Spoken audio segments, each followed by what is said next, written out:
Hey everybody, Rumble is down. Rumble is down.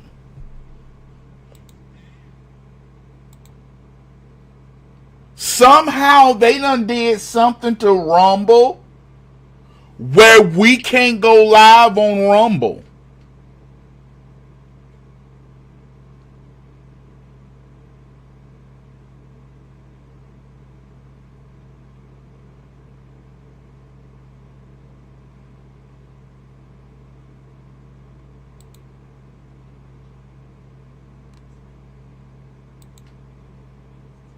Yeah, it's not working.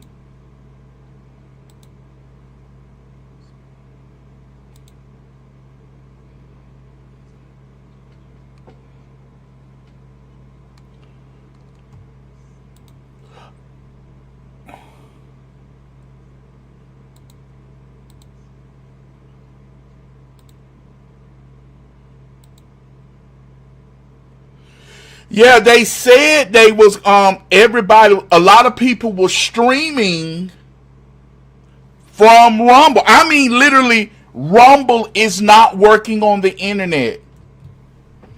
Let me go to my page.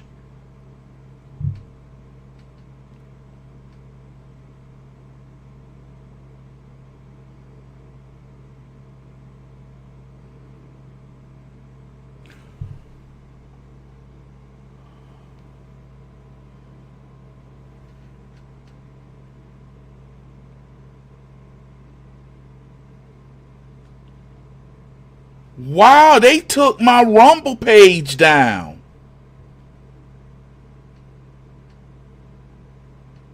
Everybody's gone. Steve Crowder, everybody.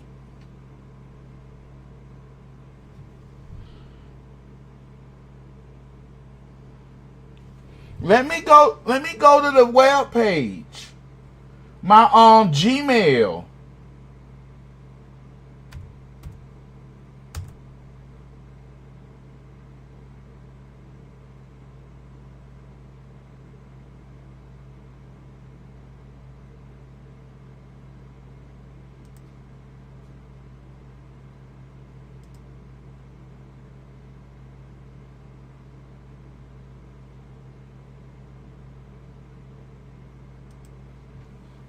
Yeah.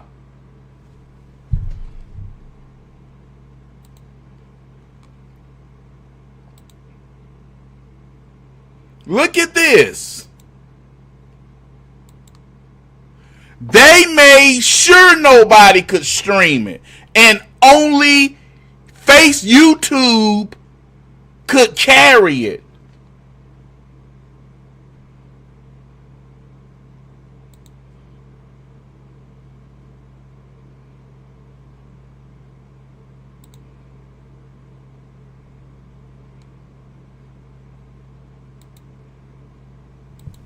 Steve Crowder.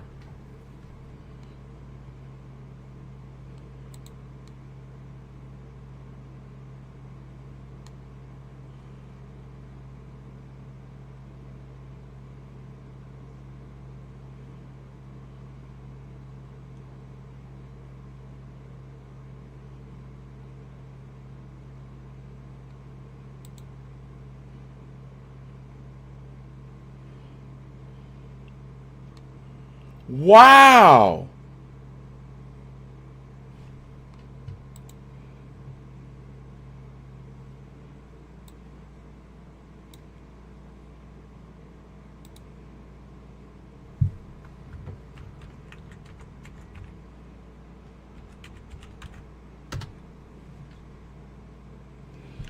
It's everywhere.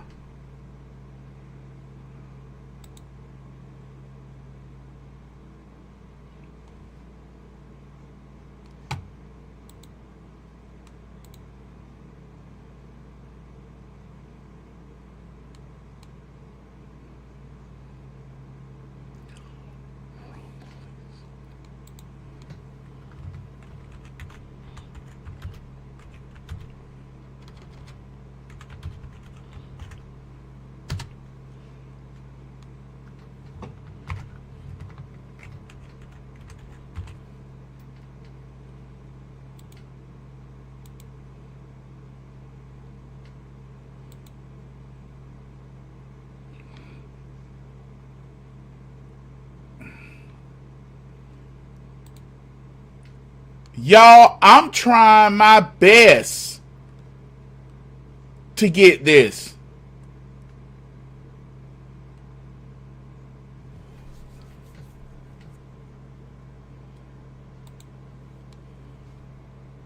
It is not working.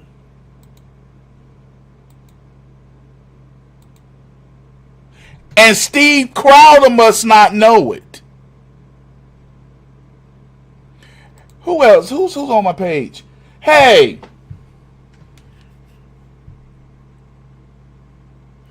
Hey, Tish. Hey, girl. What's going on, sis? Can you go to Rumble? Can you go to Rumble?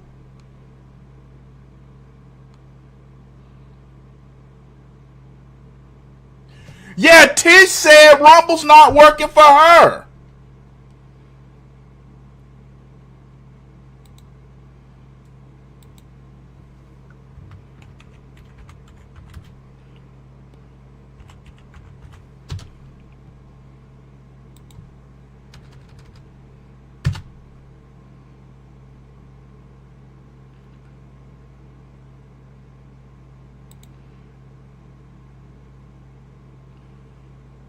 Wow.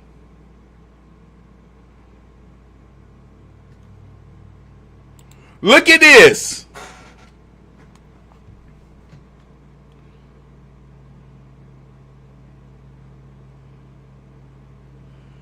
$11.2. Right now, a spike in problems with Rumble.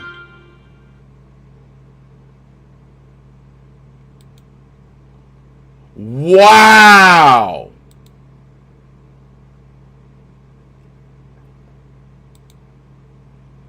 And Steve Crowder don't even know it.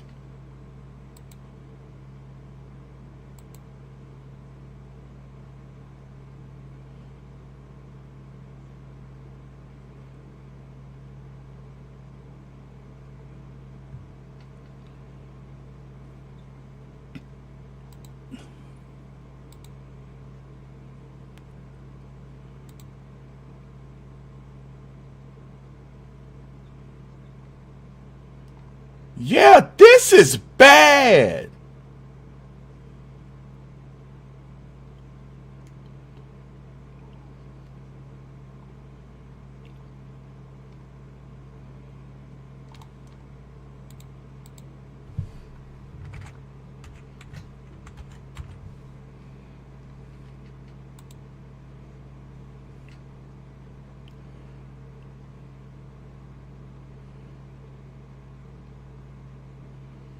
Yeah, I'm trying to find it.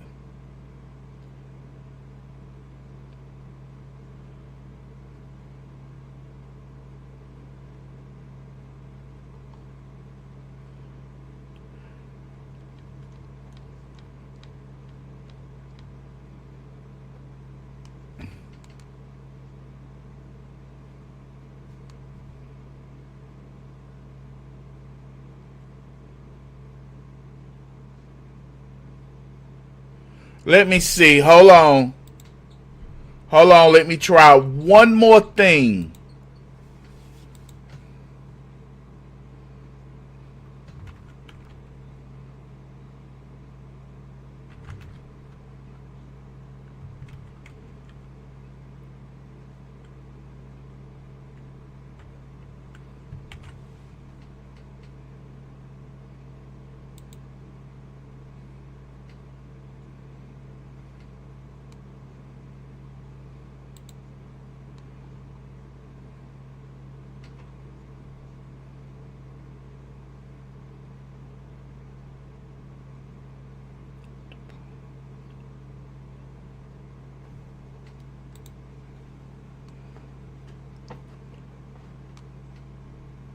There you go.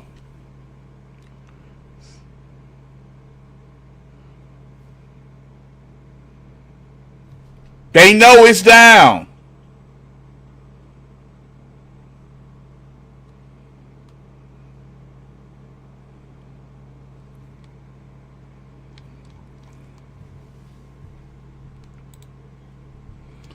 Okay, y'all. This is what I'm going to do. so you can know the plan for tonight. I'm going to go here on Fox, and I'm going to make it large. I'm going to play the volume, the sound, through the microphone. Okay? So that way we can interact. So we are going to have the show tonight. Let me get everything up and running. Rumble is down. I can't do nothing. That was supposed to be my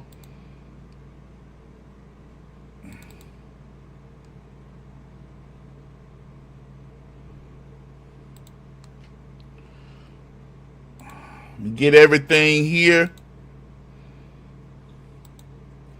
Wow, they attacked Rumble. This is something. They are literally attacked Rumble.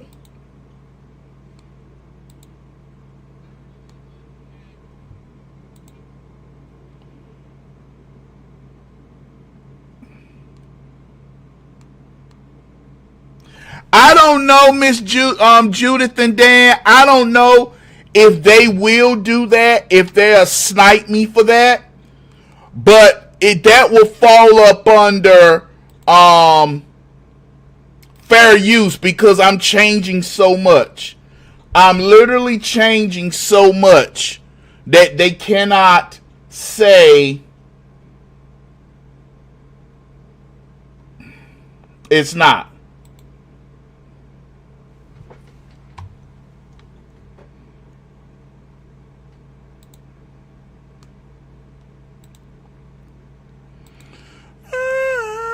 Who can it be now? Who can it be now? Who can it be? See, this is how I'm going to do it. I'm going to go here. See his Rumble back up. They attacked Rumble. So, I'm able to get, yeah, his podcast is down.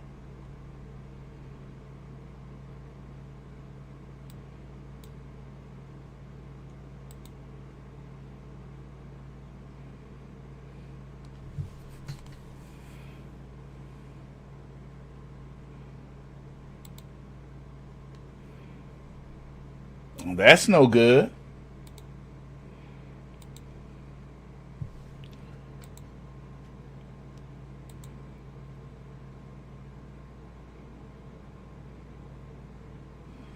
All right. Let me get the volume right, cause I got to keep going regardless. Y'all know the show. I can't stop regardless.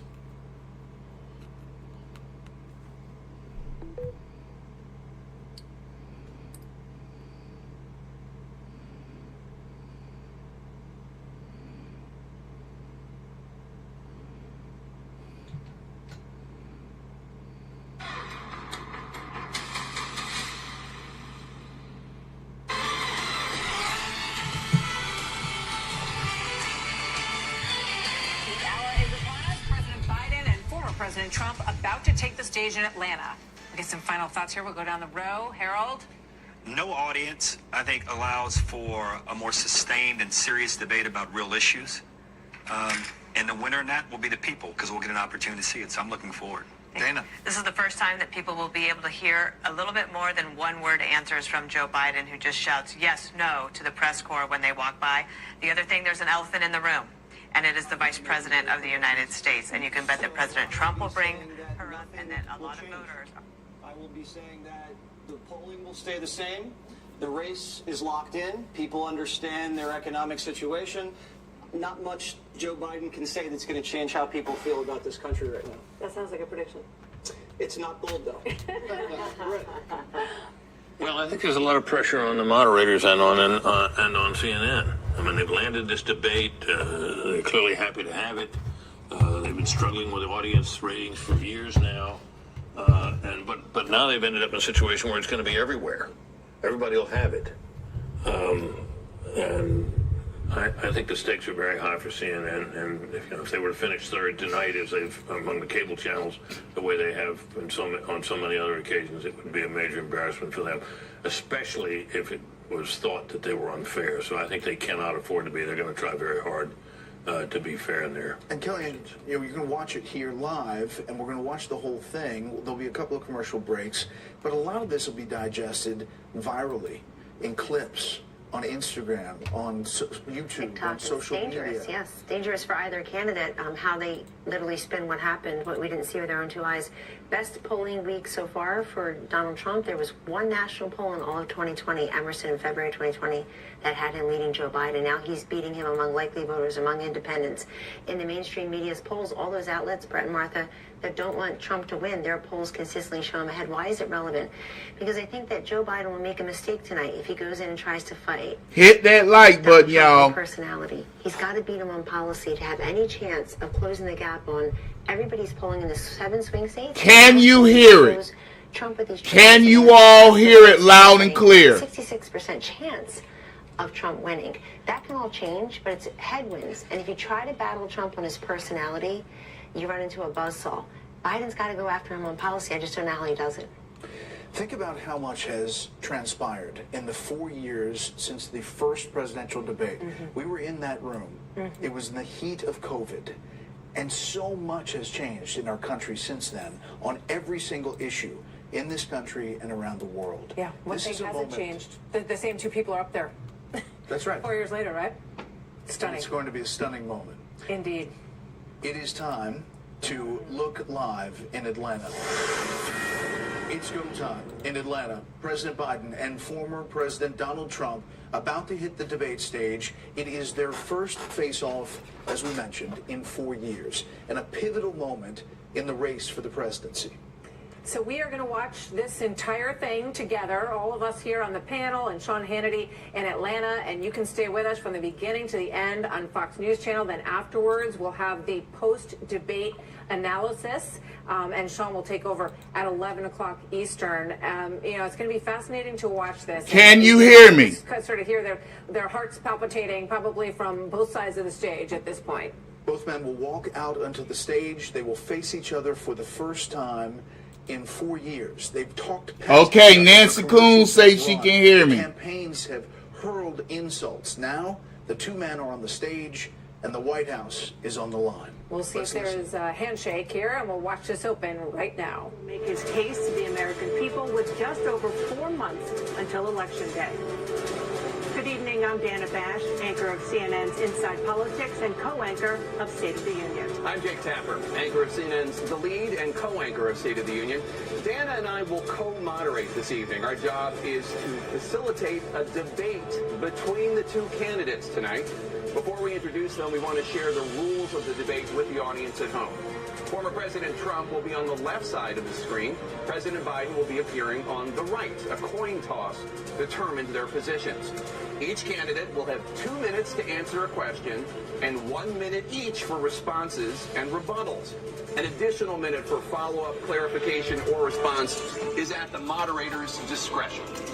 When it's time for a candidate to speak, his microphone will be turned on and his opponent's microphone will be turned off.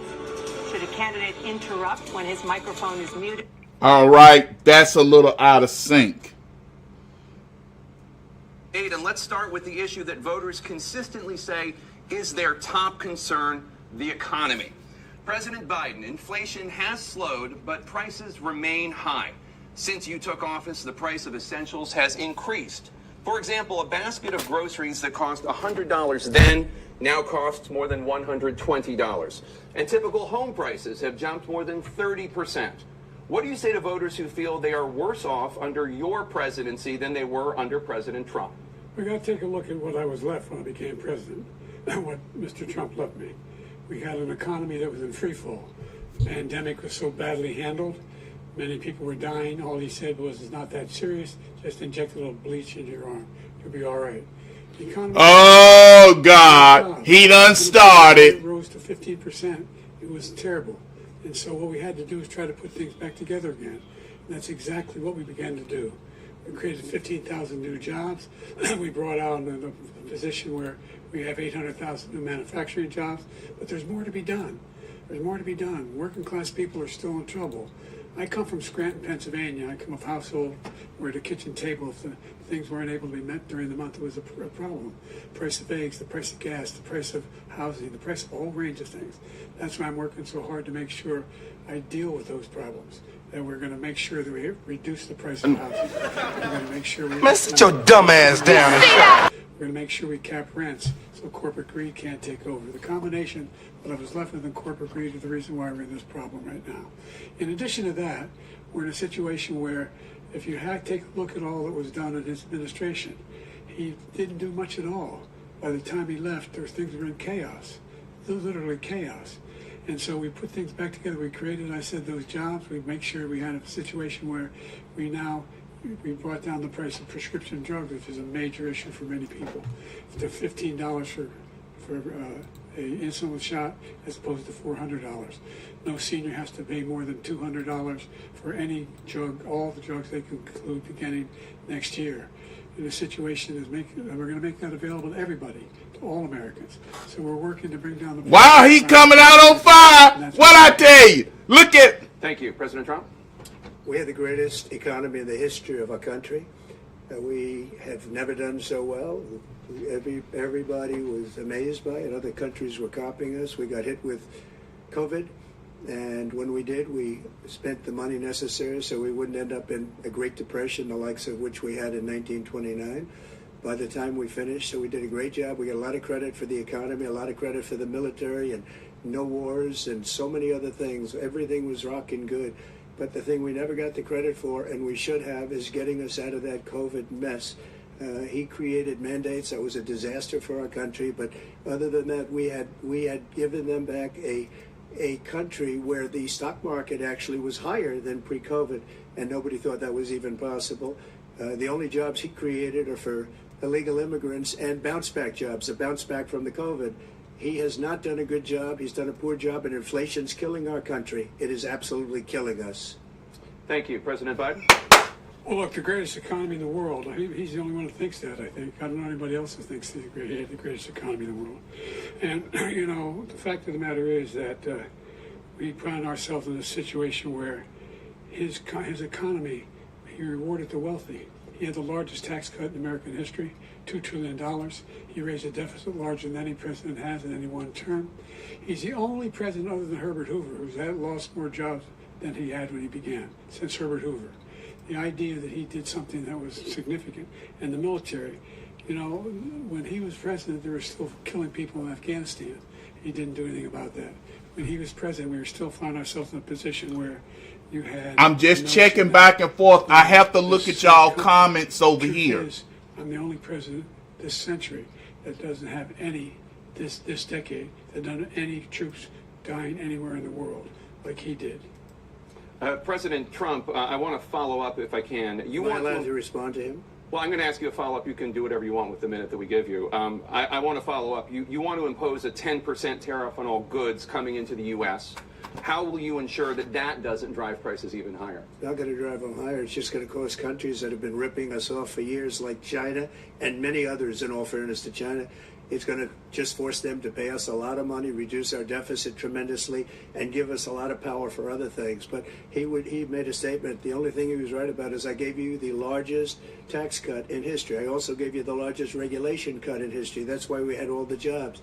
And the jobs went down, and then they bounced back, and he's taking credit for bounce-back jobs. You can't do that. He also said he inherited 9% inflation. No, he inherited almost no inflation, and it stayed that way for 14 months. And then it blew up under his leadership because they spent money like a bunch of people that didn't know what they were doing, and they don't know what they were doing. It was the worst, probably the worst administration in history. There's never been. And as far as Afghanistan is concerned, I was getting out of Afghanistan, but we were getting out with dignity, with strength, with power. He got out. It was the most embarrassing day in the history of our country's life. President Trump, over the last 8 years, under both of your administrations, the national debt soared to record highs. And according to a new nonpartisan analysis, President Trump, your administration approved $8.4 trillion in new debt, Well, so far, President Biden, you've approved $4.3 trillion in new debt.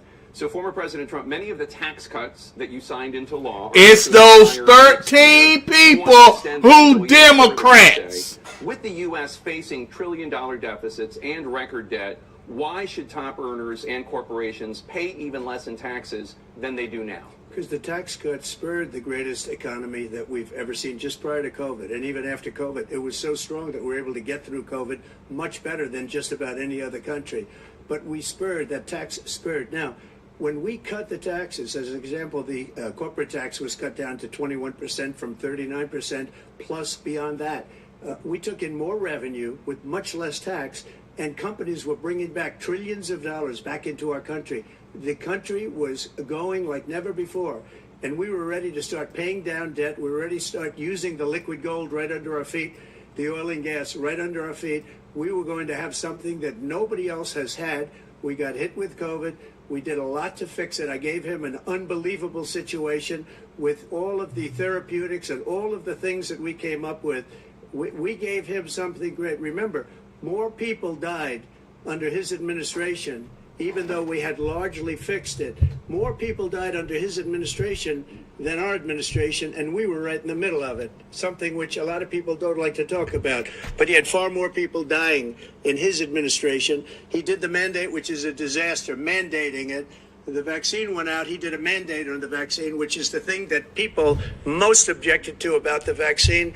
And he did a very poor job, just a very poor job. And I will tell you, not only poor there, but throughout the entire world, we're no longer respected as a country. They don't respect our leadership. They don't respect the United States anymore. We're like a third world nation between weaponization of his election, trying to go after his political opponent, all of the things he's done. We've become like a third world nation, and it's a shame.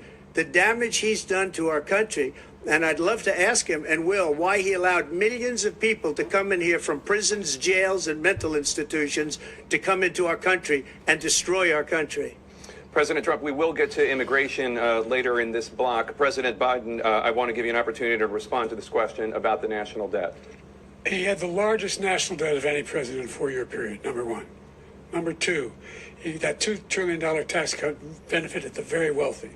What I'm going to do is fix the tax system. For example, he's stuttering. He done started stuttering. I mean, billionaires in America. Oh, Trump done hit him. Trump done hit him. Trump done hit him. Boo, boo, boo, boo, boo. 24%, 25%, either one of those numbers.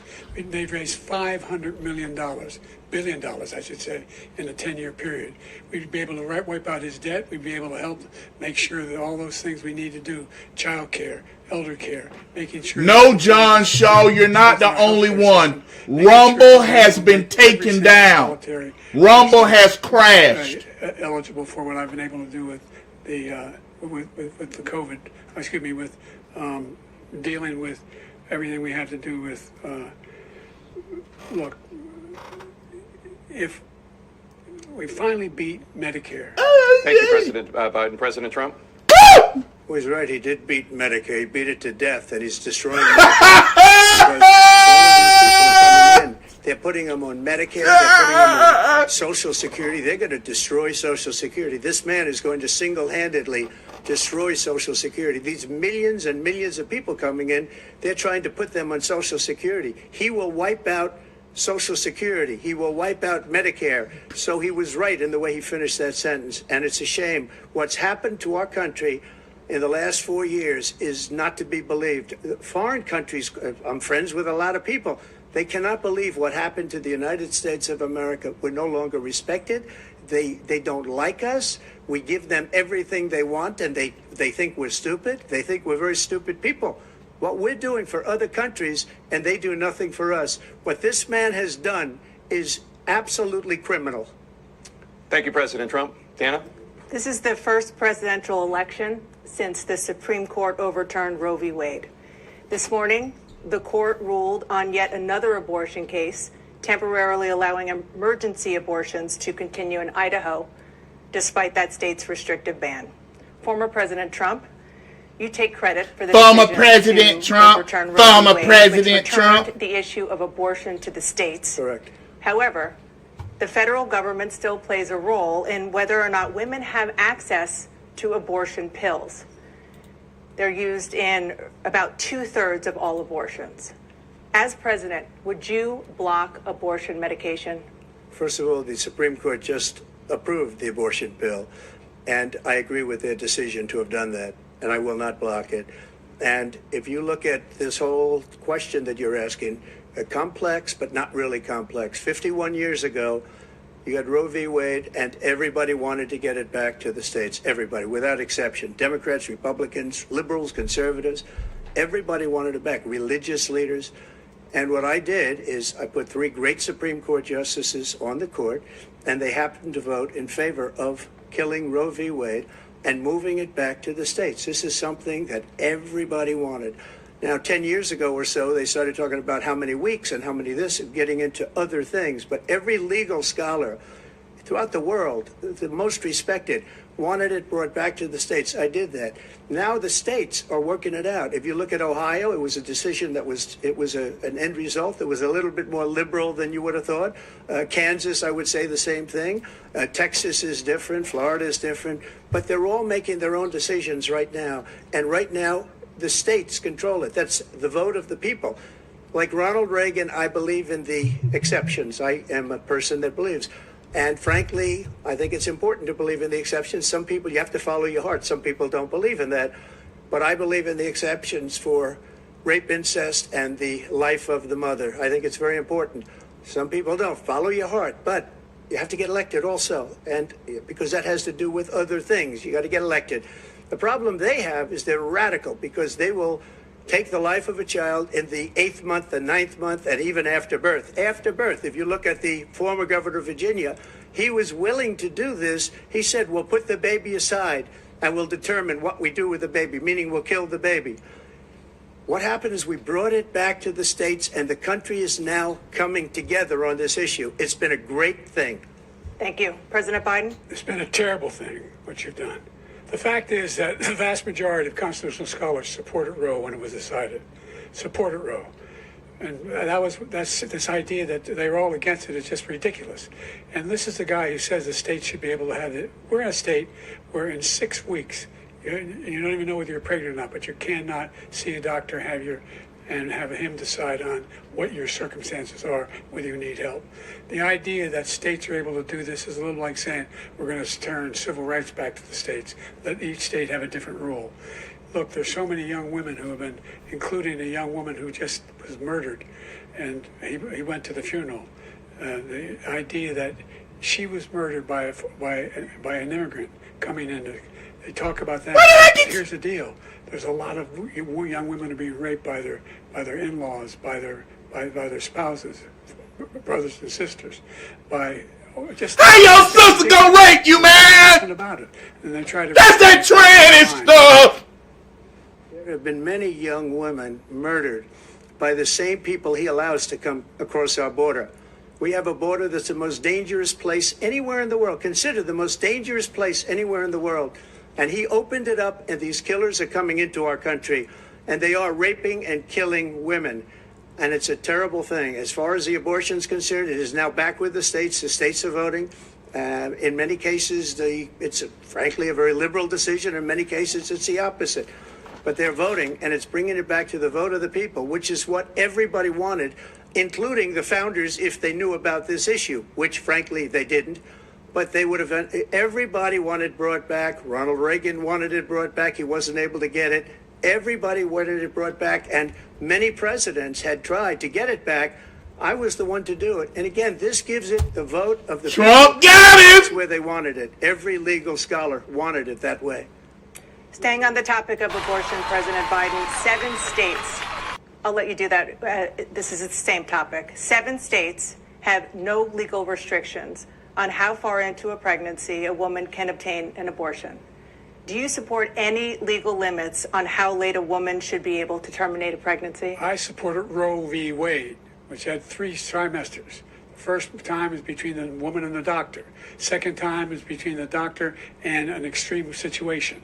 The third time is between the doctor, between the woman and the state. The idea that the politicians that the founders wanted the politicians to be the ones making decisions about women's health is ridiculous. That's the last. No politician should be making that decision. A doctor should be making those decisions. That's how it should be run. That's what you're going to do. And if I'm elected, I'm going to restore Roe v. Wade. So that means he can take the life of the baby in the 9th month and even after birth, because some states, Democrat run, take it after birth. Again, the former governor of Virginia, put the baby down, then we decide what to do with it. So he's willing to, as we say, rip the baby out of the womb in the 9th month and kill the baby. Nobody wants that to happen, Democrat or Republican. Nobody wants that. Biden just tried to talk. That is simply not true. The Roe v. Wade does not provide for that. That's not the circumstance. Only if a woman's life is in danger, she's going to die. That's the only circumstance in which that can happen. But we are not for late-term abortion, period. Period. Yes, you was. The Roe v. Wade, you have late-term abortion. You can do whatever you want, depending on the state. You can do whatever you want. We don't think that's a good thing. We think it's a radical thing. We think the Democrats are the radicals, not the Republicans. For 51 years, that was the law. 51 years, constitutional scholarship said it was the right way to go. 51 years, and it was taken away because this guy put very conservative members on the Supreme Court. He takes credit for taking it away. What's he going to do? What's he going to do, in fact, if the MAGA Republicans, he gets elected, and the MAGA Republicans control the Congress? The MAGA Republicans, the MAGA Republicans, the MAGA Republicans, Ultra MAGA, 6 weeks, Ultra or 7 or MAGA, 8 or 10 weeks, something very, very Ultra MAGA. conservative. Is he going to sign that bill? I'll veto it. He'll sign it. Thank you. Let's turn now to the issue of immigration and border security. President Biden, a record number of migrants have illegally crossed the southern border on your watch. Overwhelming border states and overburdening cities such as New York and Chicago, and in some cases causing real safety and security concerns. Thank you, Miss Gloria Kiss, for your blessing. Thank you, Miss Gloria We worked very Kiss. hard to get a bipartisan agreement that not only changed all of that, it made sure that we are in a situation where you had no circumstance where they could come across the border with the number of border police there are now. Those who donate to the page, look at the bottom of the screen, and you will see your name and a thank you, okay? Those who donate to the page and bless the page, you will see your name at the bottom where it says donate thank you. That's not the right way to go. What I've done since I've changed the law, what's happened? I've changed it in a way that now you're in a situation where there are 40% fewer people coming across the border illegally. That's better than when he left office.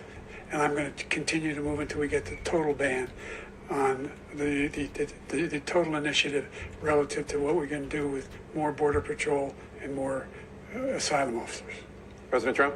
I really don't know what he said at the end of that sentence. I don't think he knows what he said either. Look, we had the safest border in the history of our country.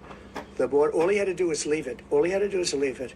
He decided to open up our border, open up our country to people that are from prisons, people that are from mental institutions, insane asylum, terrorists. We have the largest number of terrorists coming into our country right now, all terrorists, all over the world, not just in South America, all over the world. They come from the Middle East, everywhere. All over the world, they're pouring in.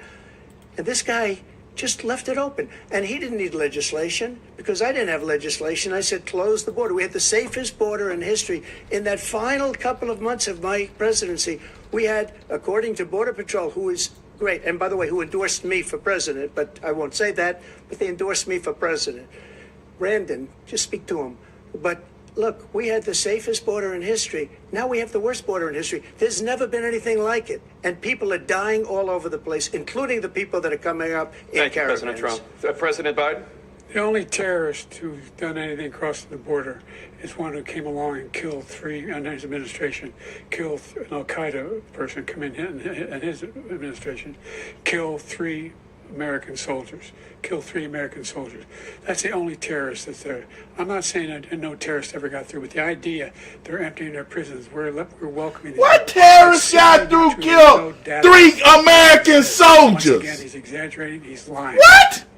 President Trump, staying on the topic of immigration, you've said that you're going to carry out, quote, the largest domestic deportation operation in American history, unquote. What? 3 soldiers were murdered. What is he talking about? In America, including those who have jobs, including those whose spouses are citizens, and including those who have lived here for decades? And if so, how will you do it? Just 1 second. He said we killed 3 people.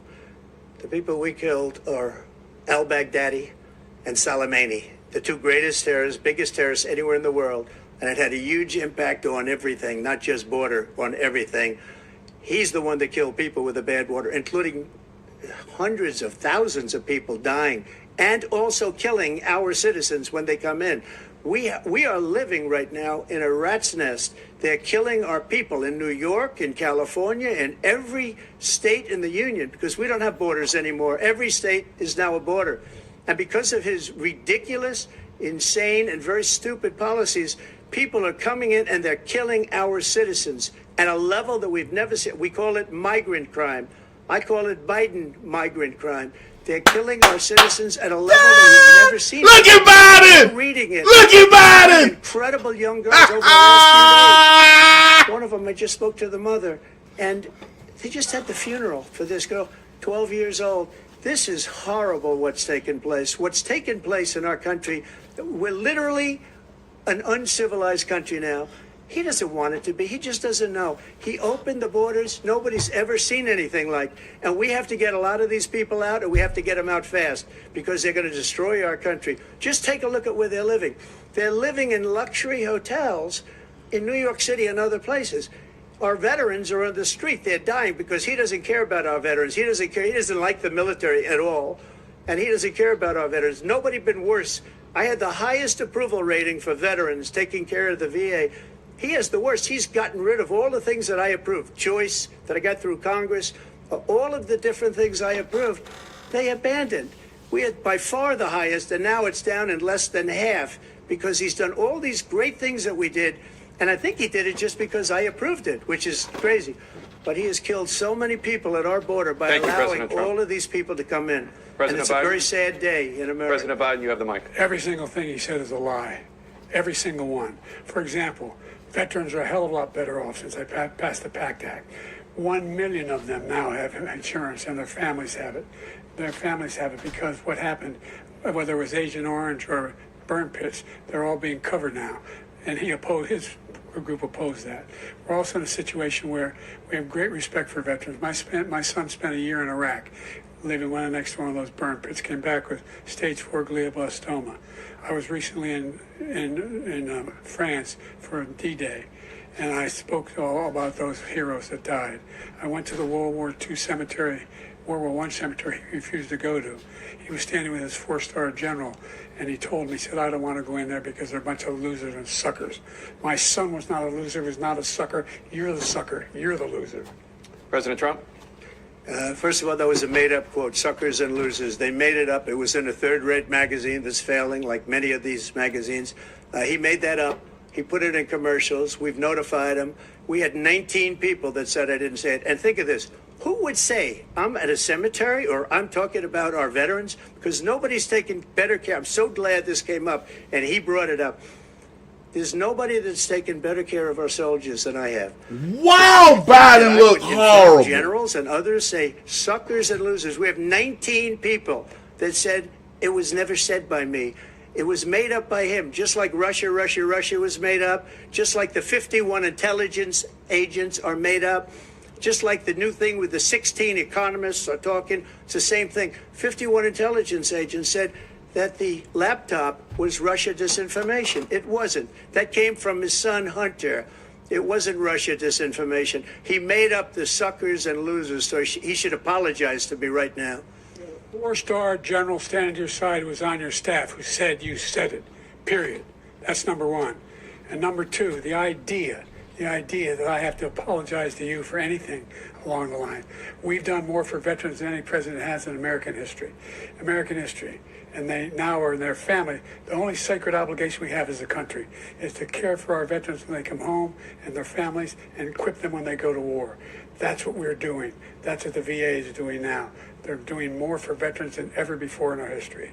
All right, thank you so much. Let's move to the topic of foreign policy. I want to begin with Russia's war against Ukraine, which is now in its 3rd year. Former President Trump, Russian President Vladimir Putin says he'll only end this war if Russia keeps the Ukrainian territory it has already claimed and Ukraine abandons its bid to join NATO. Are Putin's terms acceptable to you? First of all, our veterans and our soldiers can't stand this guy. They can't stand him. They think he's the worst commander-in-chief, if that's what you call him, that we've ever had. They can't stand him. So let's get that straight. And they like me more than just about any of them. And that's based on every single... God, he looks like he got dementia. Russia and Ukraine. If we had a real president, the president that knew, that was respected by Putin, he would have never invaded Ukraine. A lot of people are dead right now, much more than people know. You know, they talk about numbers. You can double those numbers, maybe triple those numbers. He did nothing to stop it. In fact, I think he encouraged Russia from going in. I'll tell you what happened. He was so bad with Afghanistan. It was such a horrible embarrassment, most embarrassing moment in the history of our country, that when Putin watched that and he saw the incompetence, that he should have fired those generals, like I fired the one that you mentioned. So he's got no love lost. But he should have fired those generals. No general got fired for the most embarrassing moment in the history of our country, Afghanistan, where we left billions of dollars of equipment behind. We lost 13 beautiful soldiers, and 38 soldiers were obliterated. And by the way, we left people behind, too. We left American citizens behind. When Putin saw that, he said, you know what? I think we're going to go in and maybe take this was his dream. I talked to him about it, his dream. The difference is he never would have invaded Ukraine. Never. Just like Israel would have never been invaded in a million years by Hamas. You know why? Because Iran was broke with me. I wouldn't let anybody do business with them. They ran out of money. They were broke. They had no money for Hamas. They had no money for anything. No money for terror. That's why you had no terror at all during my administration. This place, the whole world is blowing up under him. President Biden? I've never heard so much malarkey in my whole life. Look, the fact of the matter is that we're in a situation where, let's take the last point first. Iran attacked American troops, caused brain damage for a number of these troops, and he did nothing about it. Recently, not when he was president. They attacked. He said they're just having headaches. That's all it is. He didn't do a thing when the attack took place, number one. Number two, we got over 100,000 Americans and others out of Afghanistan during that airlift. Number three, we found ourselves in a situation where, if you take a look at what Trump did in Ukraine, this guy told Trump, do whatever you want, and do whatever you want. And that's exactly what Trump did to Putin, encourage him, do whatever you want. And he went in. And listen to what he said when he went in. He was going to take Kyiv in 5 days, remember? Because it's part of the old Soviet Union. That's what he wanted to reestablish, Kyiv. And he, in fact, didn't do it at all. He wasn't able to get it done. And they've lost thousands and thousands of troops, 500,000 troops. President Trump, I never said that. For 1 minute, I just want to go back to my original question, which is, are Putin's terms acceptable to you? Keeping the territory in Ukraine? No, they're not acceptable. But look, this is a war that never should have started. If we had a leader in this war, he led everybody along. He's given $200 billion now or more to Ukraine. He's given $200 billion. That's a lot of money. I don't think there's ever been anything like it. Every time that Zelensky comes to this country, he walks away with $60 billion. He's the greatest salesman ever. And I'm not knocking him. I'm not knocking anything. I'm only saying the money that we're spending on this war, and we shouldn't be spending, it should have never happened. I will have that war settled between Putin and Zelensky as president-elect before I take office on January 20th. I'll have that war settled. People being killed so needlessly, so stupidly, and I will get it settled, and I'll get it settled fast before I take office. President Biden, you have a minute. The fact is that Putin is a war criminal. He's killed thousands and thousands of people. And he has made one thing clear. He wants to reestablish what was part of the Soviet Empire, not just a piece. He wants all of Ukraine. That's what he wants. And then you think he'll stop there? Do you think he'll stop when if he takes Ukraine? What do you think happens to Poland? What do you think of Belarus? What do you think happens to those NATO countries? And so if you want a war, Belarus is an ally of Russia. He does what he says. Belarus is an ally of Russia. All that money we give Ukraine are from weapons we make here in the United States. We give them the weapons, not the money at this point. And our NATO allies have produced as much funding for Ukraine as we have. That's why we're strong. Thank you. Moving on to the Middle East. In October, Hamas attacked Israel, killing more than 1,000 people and taking hundreds of hostages. Among those held and thought to still be alive are 5 Americans. Israel's response has killed thousands of Palestinians and created a humanitarian crisis in Gaza. President Biden, you've put forward a proposal to resolve this conflict, but so far Hamas has not released the remaining hostages, and Israel is continuing its military offensive in Gaza. So what additional leverage? They done gave Joe Biden the questions. Israel to end the war. They have given Joe Biden the questions. Everyone from the United Nations Security Council straight through the G7 to the Israelis and Netanyahu himself have endorsed the plan I put forward. Israel said no! The first stage is trade the hostages for a ceasefire. Second phase is a ceasefire with additional conditions. The third phase is the end of the war. The only one who wants the war to continue is Hamas, number one. They're the only ones standing out. We're still pushing hard to get them to accept. In the meantime, what's happened? In Israel, we're finding that the only thing I've denied Israel was 2,000-pound bombs. They don't work very well in populated areas. They kill a lot of innocent people. We're providing Israel with all the weapons they need, and when they He's trying to get the Jewish vote back. He's trying to get the Jewish vote back. Ballistic missile attack. Yes, he is. He just tried to get the Jewish vote back. Israeli was accidentally killed, and it just stopped. We saved Israel. We are the biggest producer of support for Israel of anyone in the world. And so there are two different things. Hamas cannot be allowed to be continued. We continue to send our experts and our intelligence people as to how they can get Hamas like we did bin Laden. You don't have to do it. And by the way, they've been greatly weakened, Hamas, greatly weakened, and they should be. They should be eliminated. But you've got to be careful for using certain weapons among population centers. Just going back to Ukraine for 1 second. We have an ocean separating us. The European nations together have spent $100 billion, or maybe more than that, less than us. Why doesn't he call them and say, you got to put up your money like I did with NATO? I got them to put up hundreds of billions of dollars. The Secretary General of NATO said Trump did the most incredible job I've ever seen. They wouldn't have any. They were going out of business. We were spending almost 100% of the money was paid by us. He didn't do that. He's getting all. You got to ask these people to put up the money. We're over $100 billion more spent, and it has a bigger impact on them because of location, because we have an ocean in between.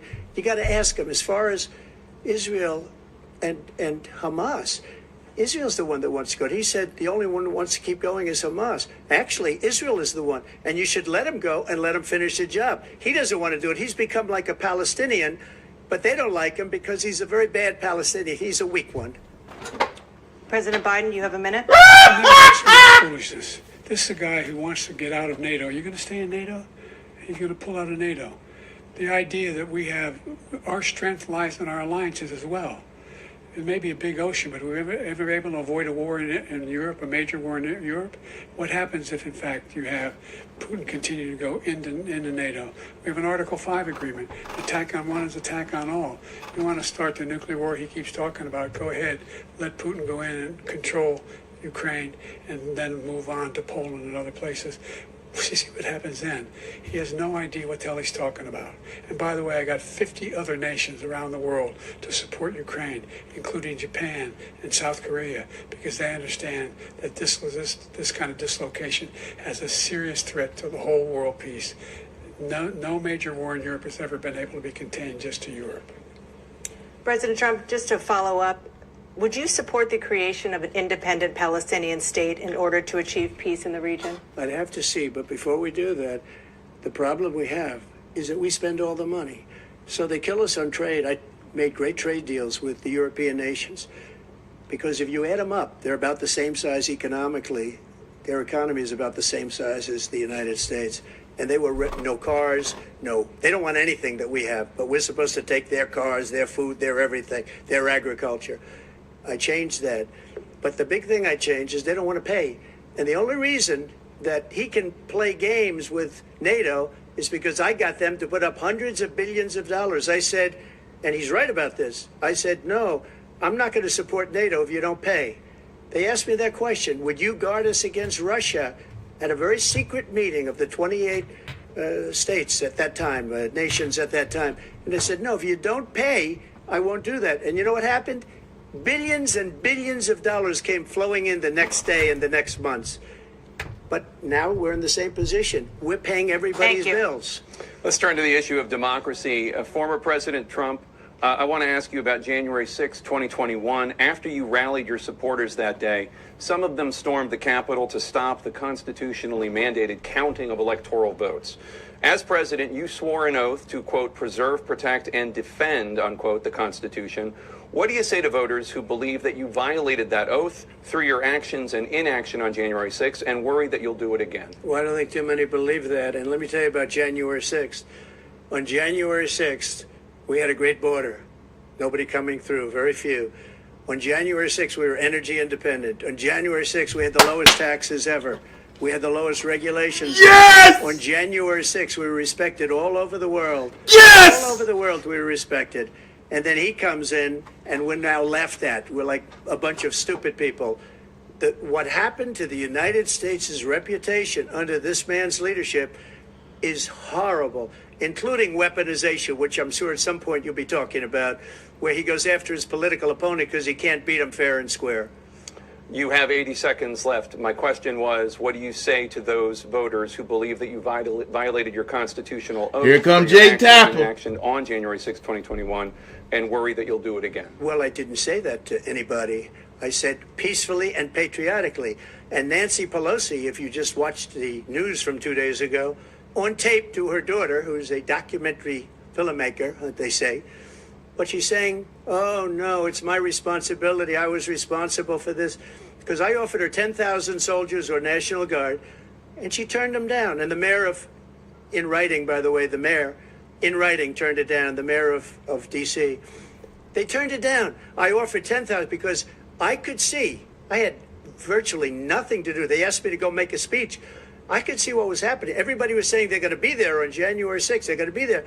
And I said, you know what? There's a lot of people coming. You could feel it. You could feel it too, and you could feel it. And I said, they ought to have some National Guard or whatever.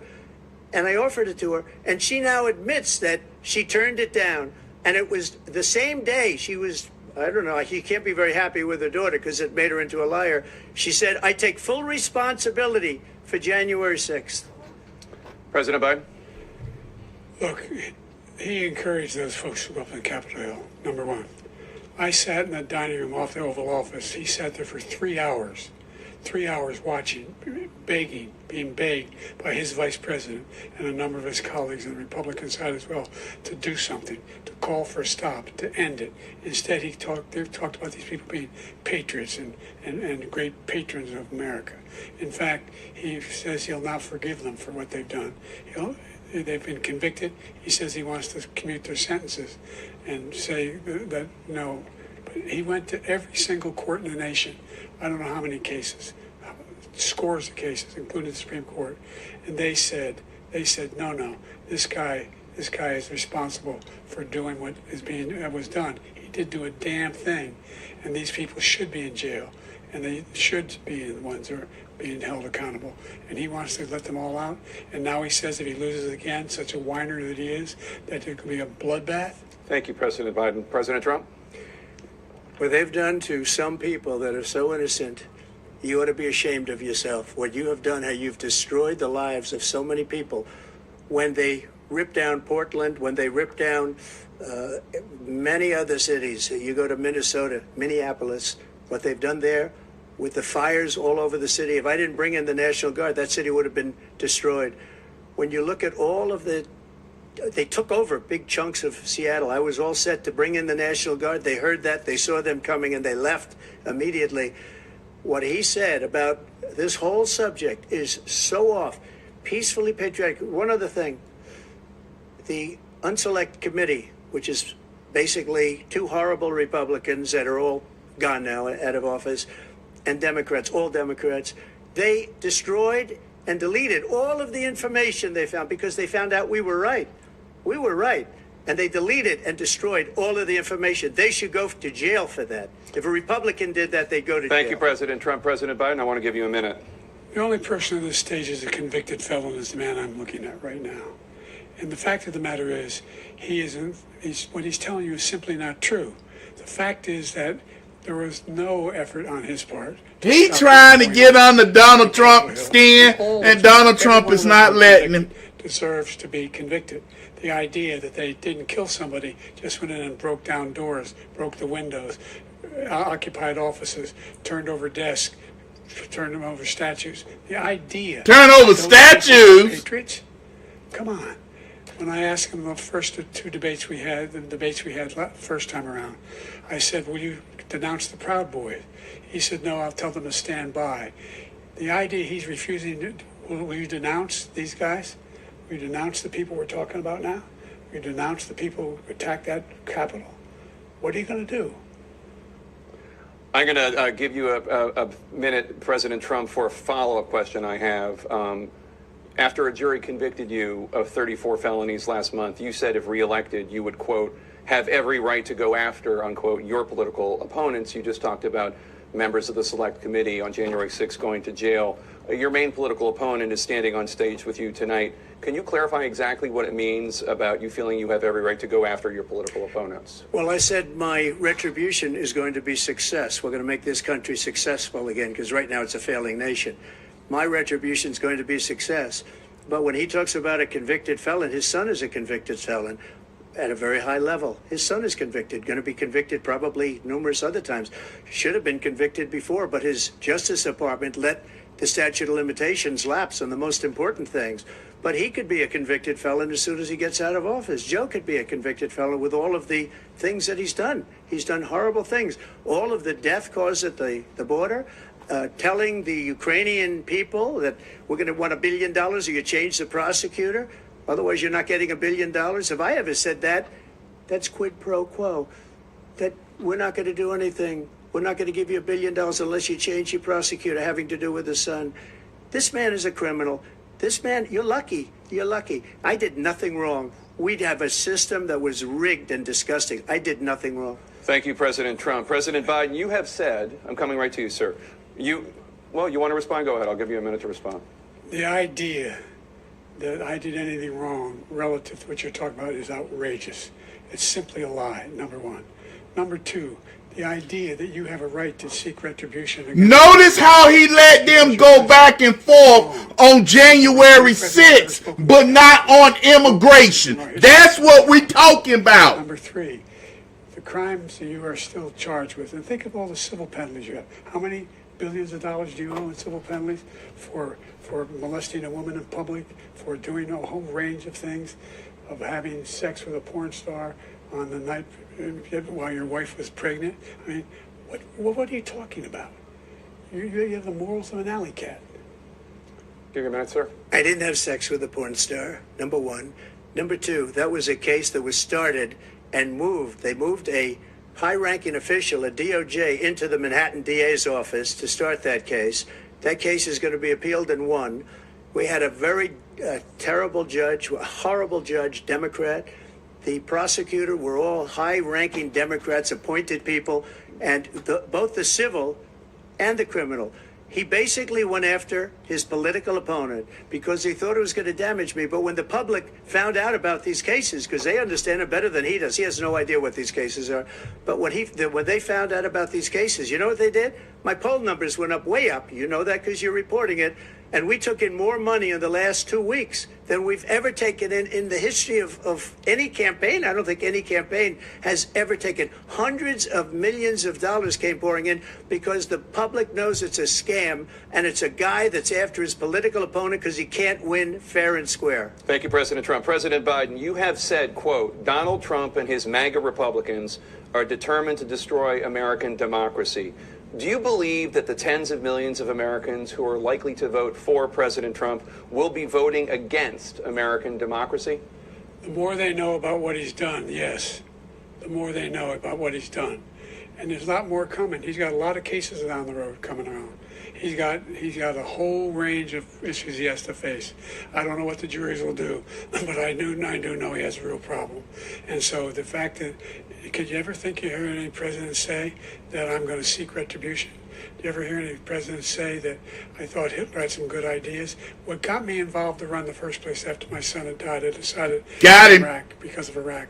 I said I wasn't going to run again until I saw what happened in Charlottesville, Virginia. People coming out of the woods carrying swastikas on torches, and singing the same anti-Semitic bile they sang when back in Germany. Go on and say it, Biden. The woman got killed. They spoke to the mother, and they asked him. They said, "What do you think of those people? The people the ones who got killed, the one who tried to stop it, and the ones," he said, "I think they're fine people." Got him! Get him, Trump! Get him, Trump! Nazis coming out of fields carrying torches, singing the same. Get him! Get him! That's it! That's the knockout. The guy says Hitler's done some good things. Get him, Trump! The good things Hitler's done, that's what he said. This guy has no sense of American democracy. President Trump. Jake, both of you know that story has been totally wiped out because when you see the sentence, it said 100% exoneration on that. So he just keeps it going. He says he ran because of Charlottesville. He didn't run because of Charlottesville. He ran because it was his last chance. He's not equipped to be president. You know it, and I know it. It's ridiculous. We have a debate. We're trying to justify his presidency. His presidency is without question, go back to where they said that was a lie, President Trump. Go back to that. We shouldn't be having a debate about it. There's nothing to debate. He made up the Charlottesville story, and you'll see it's debunked all over the place. Every reasonable anchor has debunked it. And just the other day it came out where it was fully debunked. It's a nonsense story. He knows that, and he didn't run because of Charlottesville. He used that as an excuse to run. President Biden. And debunked. It happened. All you have to do is listen to what was said at the time. And the idea that it was debunked. I ran because I was worried a guy like this guy could get elected. If he thought they were good people coming out of that forest, carrying those woods, carrying those torches, then he didn't deserve to be president. Didn't deserve to be president at all. And the idea that he's talking about all this being fabricated, we saw with our own eyes. We saw what happened on January 6th. We saw the people breaking through the windows. We saw people occupying his own vice president. Look, there's a reason why 40 of his 44 top cabinet officers refused to endorse him this time. His vice president hasn't endorsed him this time. So why? Why? They know him well. They serve with him. Why are they not endorsing him? Thank you, President Biden. We're going to be right back with more from the CNN presidential debate.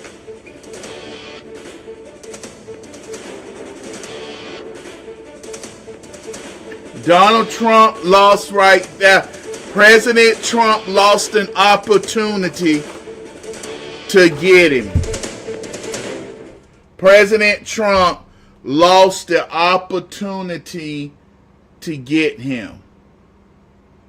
I believe President Trump lost the opportunity to really sink that in, because if you look at it, all President Trump had to say to him was, you know that it was debunked. You know it was debunked. Snopes debunked it.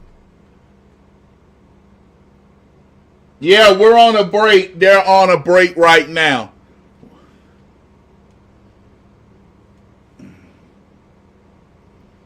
Let me go use the bathroom real quick. I'm going to go put a video up and use the bathroom.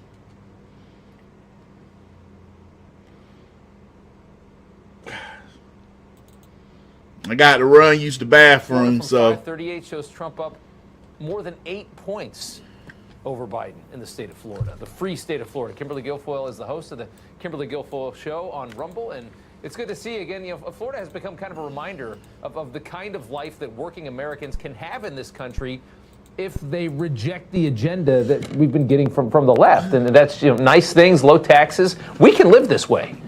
Oh, absolutely. I'm living the dream right here in Florida. I'm laughing out loud at their stupidity and mental illness, thinking that Florida is in play. Okay, I can't walk 3 steps here without running into a Trump parade, a Trump flag. The enthusiasm for the president here, it's overwhelming. You just showed compelling numbers showing the trend and progression, and even more, America first. Republicans have moved to this state because red states are getting it right. And Florida is definitely red. And President Trump does not take it for granted. As you know, and the whole world knows, he has spent a tremendous amount of time in Florida in a rundown place called Mar-a-Lago. I mean, give me a... Yeah. I tell people all the time, that 2018 governor's election with DeSantis and that weird guy. And that thing was like a point.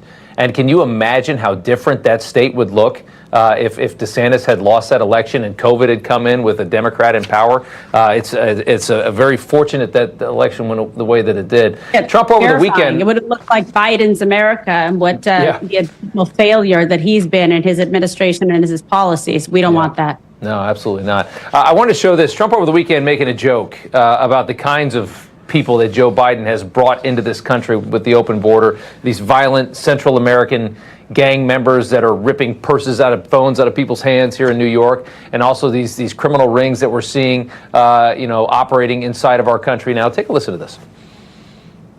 Dana White. Did anyone ever hear of Dana White? He's a legend, right? UFC. I said, Dana, I have an idea. Why don't you set up a migrant league of fighters and have your regular league of fighters, and then you have the champion of your league. These are the greatest fighters in the world. Fight the champion of the migrants. I think the migrant guy might win. That's how tough they are. He didn't like that idea too much, but actually it's not the worst idea I've ever had. Well, I want to play these moments so people can actually hear what he says, because you get a completely different story. Listen to Jim Acosta, devoid of any personality, very small brain, feigning outrage over this. Take a look. Why in the hell is one of the 2 presidential candidates talking about putting migrants into gladiator fight-like experiences after, family separations and everything else we've seen during the Trump presidency, the Trump experience? They're talking about deportation camps in this country. Fight clubs. Come on. You're okay with this. You're all right with it. Migrant fight clubs. This is not a serious... he's clearly joking at these rallies, but he's drawing attention to something that's no laughing matter. CNN wonders why they got nobody watching. And humorless, okay? Yeah. They just don't get it, but the joke's on them and that failing network, CNN. Yeah. Please. And it's amazing, and just so endlessly disingenuous. And I really do believe that that's why, you can have whatever opinion you want, and you can push an opinion on people. The impact on the choice that black families have to make relative to child care is incredibly difficult. When we did the first major piece of legislation in the past, I was able to reduce black child care costs. I cut them in half. We got to make sure we provide for child care costs. We got to make sure because when you provide those child care protections, you increase economic growth because more people can be in the job market. So there's more to be done, considerably more to be done. But we've done a great deal so far, and I'm not letting up, and they know it. You have 49 seconds left. What do you say to black voters who are disappointed with the progress so far? I say I don't blame them for being disappointed. Inflation is still hurting them badly. For example, I provided for the idea that any black family, first-time home buyer, should get a $10,000 tax credit to be able to buy their first home so they can get started. I made sure that we're in a situation where all those... I would like to thank Lisa Underwood for her blessing to the page. Once again, I would like to thank Miss Lisa Underwood for her blessing through the page through Cash App. And Mr. Timothy Jacob, thank you for your kindness and generosity and donation to the page through Cash App. And he caused the inflation. He's blaming inflation, and he's right, it's been very bad. He caused the inflation, and it's killing black families and Hispanic families and just about everybody. It's killing people. They can't buy groceries anymore. They can't. You look at the cost of food where it's doubled and tripled and quadrupled. They can't live. They're not living anymore. He caused this inflation. I gave him a country with essentially no inflation. It was perfect. It was so good. All he had to do is leave it alone. He destroyed it with his Green New scam and all this money that's being thrown out the window. He caused inflation. As sure as you're sitting there, the fact is that his big kill on the black people is the millions of people that he's allowed to come in through the border. They're taking black jobs now, and it could be 18, it could be 19, and even 20 million people. They're taking black jobs, and they're taking Hispanic jobs, and you haven't seen it yet, but you're going to see something that's going to be the worst in our history. Thank you. President Biden? There was no inflation when I became president. You know why? The economy was flat on its back. 50% unemployment. He decimated. Rumble is back. Absolutely decimated the economy. That's why there was no inflation at the time. There were no jobs. We provided thousands of millions of jobs for individuals who are in all communities, including minority communities. We made sure that they have health insurance. We have covered, the ACA has increased. I made sure that they're $8,000 per person in a family to get written off for health care. But this guy wants to eliminate that. They tried 50 times. He wants to get rid of the ACA again. And they're going to try again if they win. You find ourselves in a position where the idea that we're not doing any, we put more police on the street than any administration has. He wants to liar! We're providing for liar! Equity and making sure people are shot. Liar! What's going on? Liar! He caused it by liar! Tremendous malfeasance in the way he handled the pandemic. Thank you. Another persistent challenge is the climate crisis. 2023 was the hottest year in recorded history, and communities across the country are confronting the devastating effects of extreme heat, intensifying wildfires, stronger hurricanes, and rising sea levels. Former President Trump, you've vowed to end your opponent's climate initiatives, but will you take any action as president to slow the climate crisis? Well, let me just go back to what he said about the police, how close the police are to him. Almost every police group in the nation from every state is supporting Donald J. Trump. Almost every police group. And what he's done to the black population is horrible, including the fact that for 10 years he called them super predators. We can't, in the 1990s, we can't forget that. Super predators was his name, and he called it to them for 10, and they've taken great offense at it, and now they see it happening.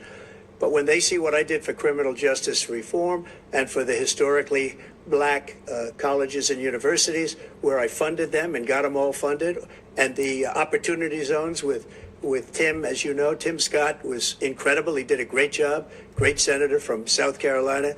He came to me with the idea, and it was a great idea. It's one of the most successful economic development acts ever in the country, opportunity zones.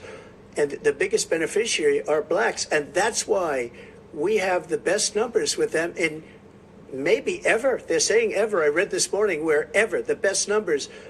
He's lost much of the black population because he's done a horrible job for black people. He's also done a horrible job for Hispanics. But wait till you see these millions of people pouring into our country, and they're going to take the jobs, and it's already started, and you haven't seen anything yet. It's a disaster. You've 38 seconds left. President Trump, will you take any action as president to slow the climate crisis? So I want absolutely immaculate clean water, and I want absolutely clean air, and we had it. We had H2O. We had the best numbers ever, and we were using all forms of energy, all forms, everything. And yet, during my 4 years, I had the best environmental numbers ever. And my top environmental people gave me that statistic just before I walked on the stage, actually. I don't know where the hell he's been. The idea that anything he said is true. I've passed the most extensive climate change legislation in history. We find ourselves, and by the way, black colleges, I came up with $15 billion for HBCUs, historic black universities and colleges, because they don't have the kind of contributors that they have to build these laboratories and the like. Any black student is capable in college of doing any white student can do. They just have the money, but now they'll be able to get those jobs in high tech. We're in a situation where the idea that he is claiming to have done something that had the cleanest water, he hadn't done a damn thing for the environment. He pulled out of the Paris Peace Accord, Climate Accord. I immediately joined it because if we reach 1.5 degrees Celsius at any one point, there's no way back. The only existential threat to humanity is climate change, and he didn't do a damn thing about it. He wants to undo all that I've done. The Paris Accord was going to cost us $1 trillion, and China nothing, and Russia nothing, and India nothing. It was a ripoff of the United States. And I ended it because I didn't want to waste that money because they treat us horribly. We were the only ones who was costing us money. Nobody else was paying into it. And it was a disaster. But everything that he said just now, I'll give you an example. I heard him say before insulin. I'm the one that got the insulin down for the seniors. I took care of the seniors. What he's doing is destroying all of our medical programs because the migrants coming in, they want everybody. And look, I have the biggest heart on the stage. I guarantee you that. And I want to take care of people. But we're destroying our country. They're taking over our schools, our hospitals, and they're going to be taking over Social Security. He is destroying Social Security, Medicare, and Medicaid. The idea is that we, in fact, we were the only ones of consequence. We're not members of the Paris Accord. How can we do anything? We're not able to, the United States can't get its pollution under control. One of the largest polluters in the world, number one. We're making significant progress. By 2035, we will have cut pollution in half. We have made significant progress, and we're continuing to make progress. We set up a climate corps for thousands of young people will learn how to deal with climate, just like the Peace Corps. And we're moving in directions that are going to significantly change the elements of cause of pollution. But the idea that he claims that he's the biggest heart up here and he's really concerned about pollution and about climate, I've not seen any indication of that. And by the way, with regard to prescription drugs, one company agreed that they would reduce the price to $35, which I was calling for, one, voluntarily. I made sure every company in the world, every pharmaceutical company, cannot have to pay. Thank you. And by the way, so every day, millions of Americans struggle just to make ends meet. For many older Americans, Social Security provides a critical lifeline. President Biden, if nothing is done to Social Security, seniors will see their benefits cut in just over 10 years. Will you name tonight one specific step that you're willing to take to keep Social Security solvent? yes, make the very wealthy begin to pay their fair share. Right now, everybody making under $170,000 pays 6% of their income, of their paycheck, every single time they get a paycheck from the time of the first one they get when they're 18 years old. The idea that they're going to, I'm proposing that everybody, they pay, the millionaires pay 1%. 1%. So no one after, I would not raise the cost of Social Security for anybody under $400,000. He breaking down. To make the wealthy begin to pay their fair share by increasing from 1% beyond to be able to guarantee the program for life. So you still have 82 seconds left. Are there any other measures that you think that would be able to help keep Social Security solvent, or is that one enough? Well, no, that one enough will keep it solvent, but the biggest thing will do if we defeat this man, because he wants to get rid of Social Security. He thinks there's plenty to cut in Social Security. He's wanting to cut Social Security and Medicare both times. And that's what, and if you look at the program put forward by the House Republican caucus that he, I believe, supports, is in fact want to cut it as well. The idea that we don't need to protect our seniors is ridiculous. And by the way, the American public has greater health care coverage today than ever before. And on the ACA, as I said, you're in a circumstance where 400,000 people, 40 million people would not have insurance because they have a pre-existing condition. The only thing that allows them to have that insurance is the fact that they, in fact, are part of the ACA. And by the way, the other thing is, we're in a situation where we talk about education for black communities. I've raised the amount of money for Pell Grants by another $8,000. So anybody making under $70,000 a year is going to be able to get $15,000 towards their tuition. He just doesn't know what he's talking about. Thank you, President Biden. President Trump. So I've dealt with politicians all my life, I've been on this side of the equation for the last 8 years. I've never seen anybody lie like this guy. He lies. I've never seen it. He could look you in the face about so many other things, too. And we mentioned the laptop. We mentioned Russia, Ukraine. Everything he does is a lie. It's misinformation and disinformation. The losers and suckers story that he made up is a total lie on the military. It's a disgrace. But Social Security, he's destroying it because millions of people are pouring into our country, and they're putting them onto Social Security. They're putting them onto Medicare, Medicaid. They're putting them in our hospitals. They're taking the place of our citizens. I got a poll up to the VA, to our veterans is unbelievable. on Mind of Jamal on Twitter. And these people are living in luxury hotels. He doesn't know what he's doing. And it's really coming back. I've never seen such anger in our country before. President Biden? The idea that veterans are not being taken care of, I told you before. And by the way, when I said suckers and losers, he acknowledged after that he fired that general. That general got fired because he's the one that acknowledged that that's what he said. He was the one standing with Trump when he said it, number one. Number two, the idea that we're going to be in a situation... Whoa, what is he looking down at? Millions and millions, the way he talks about it. Illegal aliens are coming into the country and taking away our jobs. There's a reason why we have the fastest growing economy in the world. The reason why we have the most successful economy in the world. We're doing better than any other nation in the world. And by the way, those 15 Nobel laureates he talked about being phony, those 15 Nobel laureates, economists, they all said that if Trump is reelected, we're likely to have a recession. And inflation is going to increase and go up. And by the way, he been waiting for him to say that. Trump been waiting. Him the worst president in the history of the United States of America. President Biden, thank you so much. Let's turn to the cost of child care, which many American families struggle to afford. See, why won't he let Donald Trump, why won't he let them go back and forth over the economy? Child care in this country has risen to more than $11,000 a year per child. For many families, the cost of child care for 2 children is more than their rent. In your second term, what would you do to make child care more affordable? Just to go back, the general got fired because he was no good. And if he said that, that's why he made it up. But we have 19 people that said I didn't say it, and they're very highly respected, much more so than him. The other thing is, he doesn't fire people. He never fired people. I've never seen him fire anybody. I did fire a lot. I fired Comey because he was no good. I fired a lot of the top people at the FBI, drained the swamp. They were no good. Not easy to fire people. You'd pay a price for it, but they were no good. I inherited these people. I didn't put him there. I didn't put Comey there. He was no good. I fired him. This guy hasn't fired anybody. He never fires. He should have fired every military man that was involved with that the Afghanistan horror show, the most embarrassing moment in the history of our country. He didn't fire. Did you fire anybody?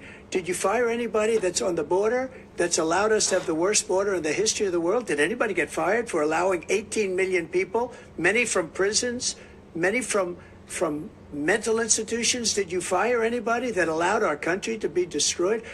Joe, our country is being destroyed as you and I sit up here and waste a lot of time on this debate. This shouldn't be a debate. He is the worst president. He just said about me because I said it. But look, he's the worst president in the history of our country. He's destroyed our country. Now all of a sudden he's trying to get a little tough on the border. He came out with a nothing deal, and it reduced it a little bit, like this much. It's insignificant. He wants open borders. He wants our country to either be destroyed or he wants to pick up those people as voters. And I don't think we just can't let it happen. If he wins this election, our country doesn't have a chance, not even a chance, of coming out of this rut. We probably won't have a country left anymore. That's how bad it is. He is the worst in history by far. Thank you, President Trump. President Biden? We're the most admired country in the world. We're the United States of America. There's nothing beyond our capacity. We have the finest military in the history of the world, the finest in the history of the world. No one thinks we're weak. No one wants to screw around with us. Nobody, number one. Number two, the idea that we're talking about worst presidents. I wasn't joking. Look it up. Go online. 159 or 58, don't hold me the exact number, presidential historians, they've had meetings and they voted who's the worst president in American history. One through best to worst. They said he was the worst in all of American history. That's a fact. That's not conjecture. He can argue they're wrong, but that's what they voted. The idea that he is doing anything to deal with child care, he did virtually nothing to child care. We should significantly increase the child care tax credit. We should significantly increase the child tax credit was increased under President Trump. Parents to be able to go back to work, and we should encourage businesses to have. Thank you, President Biden. President Trump, the question was about what would you do to make child care more affordable, if you want to take your minute. Just so you understand, we have polling, we have other things they rate him the worst because what he's done is so bad. And they rate me, I'll show you, I will show you. And they rate me one of the best, okay? And if I'm given another 4 years, I will be the best. I think I'll be the best. Nobody's ever created an economy like us. Nobody ever cut taxes like us. He's the only one I know. He wants to raise your taxes by 4 times. He wants to raise everybody's taxes by 4 times. He wants the Trump tax cuts to expire. So everybody, including the two of you, are going to pay 4 to 5 times. Nobody ever heard of this before. All my life, I'd grow up and I'd see politicians talking about cutting taxes. When we cut taxes, as I said, we did more business. Apple and all these companies, they were bringing money back into our country. The worst president in history by far, and everybody knows it. President Biden? Look, the fact of the matter is that he's dead wrong about, he's increased the tariff, he will increase the taxes on middle-class people. I said I'd never raise the tax on anybody making less than $400,000. I didn't. But this tariff is 10% tariffs. Everything coming into the country, you know what the economists say? That's going to cost the average American $2,500 a year more because they're going to have to pay the difference in food and all the things that are very important. Number two, he's in a situation where he talks about how he has not raised, he's somehow helped the middle class. The middle class have been devastated by you.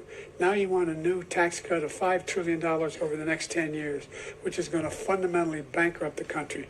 You have the largest deficit of any president in American history, number one. Number two, you have not, in fact, made any contact, any progress with China. We are at the lowest trade deficit with China since 2010. Thank you, President Biden. Thank you, President Biden. Let's discuss an epidemic impacting millions of Americans that both of you have made a top priority in your first term, the opioid crisis. And for both of you, the number of overdose deaths in this country has gone up. Under your term, it went up. Under your term, it has gone up. Former President Trump, despite the efforts that both of you have made, more than 100,000 Americans are dying from overdoses every year, primarily from fentanyl and other opioids. What will you do to help Americans close the border now in the throes of addiction who are struggling to get the treatment they need? To finish up, we now have the largest deficit in the history of our country under this guy. We have the largest deficit with China. He gets paid by China. He's a Manchurian candidate. He gets money from China. So I think he's afraid to deal with them or something. But do you notice he never took out my tariffs because we bring in so much money with the tariffs that I imposed on China. He never took them away. He can't because it's too much money. It's tremendous. And we saved our steel industries, and there was more to come.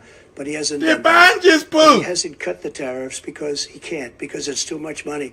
But he's got the largest deficit in the history of our country, and he's got the worst situation with China. China's going to own us if you keep allowing them to do what they're doing to us as a country. They are killing us as a country, Joe, and you can't let that happen. You're destroying our country. So, President Trump, you have 67 seconds left. The question was, what are you going to do to help Americans in the throes of addiction right now who are struggling to get the treatment they need? Jake, we were doing very well at addiction until the COVID came along. We had the 2.5, almost 3 years of like nobody's ever had before, any country, in every way. And then we had to get tough. And it was the drugs pouring across the border it started to increase. We got great equipment. We bought the certain dog that's the most incredible thing that you've ever seen, the way they can spot it. We did a lot, and we were getting very low numbers, very, very low numbers. Then he came along. The numbers, have you seen the numbers now? It's not only the 18 million people that I believe is even low because the gotaways, they don't even talk about gotaways. But the numbers of the amount of drugs and human trafficking in women coming across our border, the worst thing I've ever seen, at numbers that nobody's ever seen under him because the border's so bad. But the number of drugs coming across our border now is the largest we've ever had by far. President Trump, thank you. President Biden? Fentanyl and the byproducts of fentanyl went down for a while. And I wanted to make sure we use the machinery that can detect fentanyl, these big machines that roll over everything that comes across the border. And it costs a lot of money. That was part of this deal we put together, this bipartisan deal. More fentanyl machines, more be able to detect drugs, more numbers of agents, more numbers of all the people at the border. And when we had that deal done, he called his Republican colleagues, said, "Don't do it. It's going to hurt me politically." No, he never argued it's not a good bill. It's a really good bill. We need those machines. We need those machines. And we're coming down very hard in every country in Asia in terms of precursors for fentanyl. And Mexico is working with us to make sure they don't have the technology to be able to put it together. That's what we have to do. We need those machines. Thank you, President Biden. President Trump, and again, the question is about Americans in the throes of addiction right now struggling to get the treatment they need. Well, this does pertain to it. He ended Remain in Mexico. He ended catch and release. I made it catch and release in Mexico, not catch and release here. We had so many things that we had done, hard negotiations with Mexico, and I got it all for nothing. It's just like when you have a hostage. We always pay $6 billion for a hostage. Every time we say a hostage. Now we have a hostage, a Wall Street Journal reporter. I think a good guy. And he's over there because Putin is laughing at this guy, probably asking for billions of dollars for the reporter. I will have him out very quickly as soon as I take office. Before I take office, I said by literally as soon as I win the election, I will have that reporter out. He should have had him out a long time ago, but Putin's probably asking for billions and billions of dollars because this guy pays it every time. We had 2 cases where he paid $6 billion for 5 people. I got 58 people out, and I paid essentially nothing. Thank you, President Trump. Dana? Let's turn to concerns that voters have about each of you. President Biden, you would be 86 at the end of your second term. How do you address concerns about your capability to handle the toughest job in the world well into your 80s? Well, first of all, I spent half my career being criticized being the youngest person in politics. I was the second youngest person ever elected to the United States Senate, and now I'm the oldest. So back when we had the revolution? I think that just look at the record. Look at what I've done. Look how I've turned around the horrible situation he left me. As I said, 15 million new jobs, 800,000 manufacturing jobs, more investment in America, over billions of dollars in private investment in enterprises that we are growing. By the way, we brought an awful lot of people. The whole idea of computer chips. We used to have 40% of the market. We invented those chips, and we lost it because he was sending people to find the cheapest jobs overseas and to bring home a product. So I went to South Korea. I convinced Samsung to invest billions of dollars here in the United States. And guess what? Those fabs, they call them, to build these chips, those fabs pay over $100,000. You don't need a college degree for them. And there's billions, about $40 billion already being invested and being built right now in the United States, creating significant jobs for Americans from all over the world. President Biden, you have 40 seconds left. Would you like to add anything? Yeah, I would. The idea that somehow we are this failing country. I never heard a president talk like this before. We're the envy of the world. Name me a single major country president who wouldn't trade places with the United States of America for all our problems and all our opportunities. We're the most progressive country in the world in getting things done. We're the strongest country in the world. We're a country in the world who keeps our word, and everybody trusts us. All of our allies and those who he cuddles up to, from Kim Jong-un, we sent love letters to, and Putin, etc. They don't want to screw around with us. Thank you. Former President Trump, to follow up, you would be 82 at the end of your second term. What do you say to voters who have concerns about your capabilities to serve? Well, I took 2 tests, cognitive tests. I aced them, both of them, as you know. We made it public. He took none. I'd like to see him take one, just one, a real easy one. Like go through the first 5 questions. He couldn't do it. But I took 2 cognitive tests. I took physical exams every year. And, we knock on wood, wherever we may have wood, that I'm in very good health. I just won 2 club championships, not even senior, 2 regular club championships. To do that, you have to be quite smart, and you have to be able to hit the ball a long way. And I do it. He doesn't do it. He can't hit a ball 50 yards. He challenged me to a golf match. He can't hit a ball 50 yards. I think I'm in very good shape. I feel that I'm as in good a shape as I was 25, 30 years ago. Actually, I'm probably a little bit lighter, but I'm in as good a shape as I was years ago. I feel very good. I feel the same. But I was willing to take a cognitive test. And you know what? If I didn't do well, I aced him. Dr. Ronnie Jackson, who's a great guy when he was White House doctor. And then I took another one, a similar one. And one of them said they'd never seen anybody ace him. Thank you. President Biden? You can see he is 6'5" and only 223 pounds, or 235 pounds. Well, you said 6'4", 200. Well, anyway, that's what anyway, just take a look at what he says he is and take a look at what he is. Look, I'd be happy to have a driving contest with him.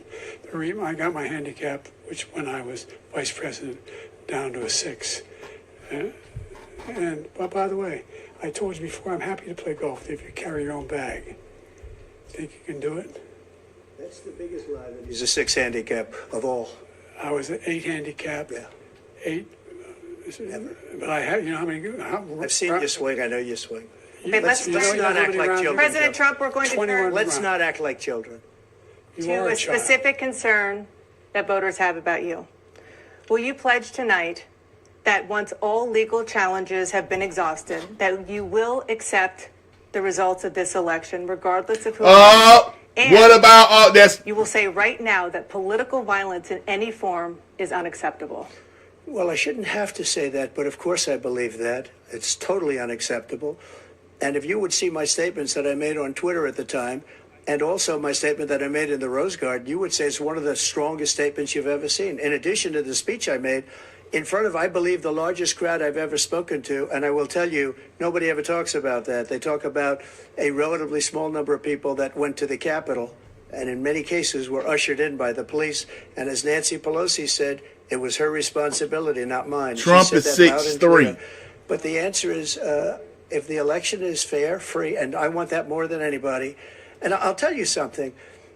I wish he was a great president, because I wouldn't be here right now. I'd be at one of my many places enjoying myself. I wouldn't be under indictment because I wouldn't have been his political opponent, because he indicted me because I was his opponent. I wish he was a great president. I would rather have that. I wouldn't be here. I don't mind being here. But the only reason I'm here is he's so bad as a president that I'm going to make America great again. We're going to make America great again. We're a failing nation right now. We're a seriously failing nation. And we're a failing nation because of him. His policies are so bad. His military policies are insane. They're insane. These are wars that will never end with him. He will drive us into World War III. And we're closer to World War III than anybody can imagine. We are very, very close to World War III, and he's driving us there. And Kim Jong-un and President Xi of China, Kim Jong-un of North Korea, all of these, Putin, they don't respect him. They don't fear him. They have nothing going with this gentleman, and he's going to drive us into World War III. You want a World War III, let him follow and win, and let Putin say, do what you want, NATO. Just do what you want. There's a thing called Article 5. An attack on one is an attack on all, and required response. The idea, I can't think of a single major leader in the world who wouldn't trade places with the job I've done and what they've done.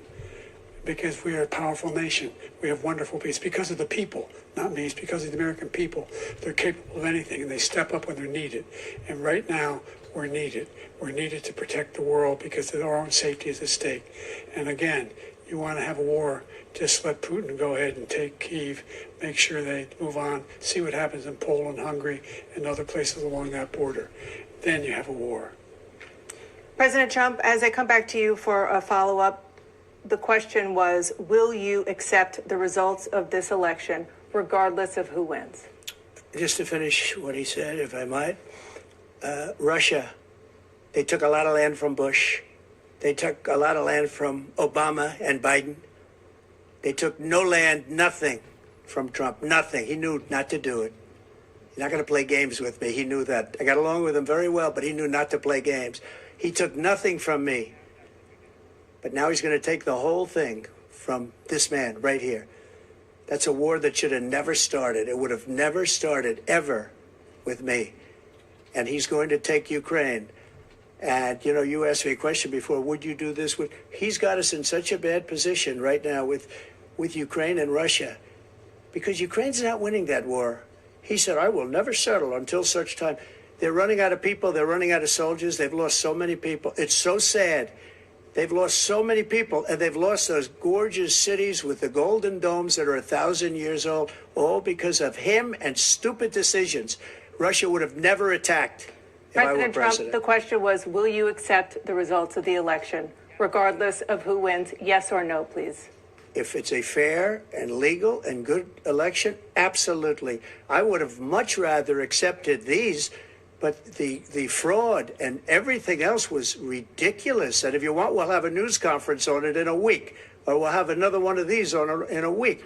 But I will absolutely, there's nothing I'd rather do. It would be much easier for me to do that than I'm running again. I wasn't really going to run until I saw the horrible job he did. He's destroying our country. I would be very happy to be someplace else, in a nice location someplace. And again, no indictments, no political opponent stuff, because it's the only way he thinks he can win. But unfortunately, it's driven up my numbers and driven them up to a very high level because the people understand it. Well, let's see what your numbers are when this election is over. Let's see. You're a whiner. When you lost the first time, you continued, you appealed and appealed to courts all across the country. Not one single court in America said any of your claims had any merit, state or local, none. But you continue to provoke this lie about somehow there's all this misrepresentation, all this stealing. There is no evidence of that at all. And I tell you what, I doubt whether you'll accept it because you're such a whiner. The idea if you lose again, you accepting anything, you can't stand the loss. Something snapped in you when you lost the last time. We'll be right back with more from the CNN presidential debate, live from Georgia. They keep letting Joe Biden get the last word. They keep letting Joe Biden get the last word. I keep noticing that. Don't y'all notice they continuously let Joe Biden get the last word? Joe Biden has gotten the last word more often than President Trump. And I want to thank everybody that's contributing to the page right now, to the stream. We are having a good time. We are having us a good time. And hopefully everybody's having a good time. Let me show y'all something real quick.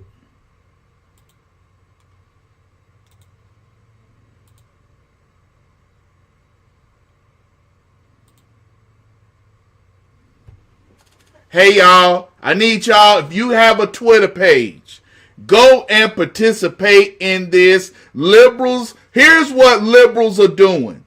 They are trying to go to polls and say Joe Biden is winning. If you have if you have Twitter, please go and participate in the polls. Please go and participate in the polls. They are trying their best to say that Joe Biden is winning this. So if you don't mind, please, please, please. Oh, let me go here.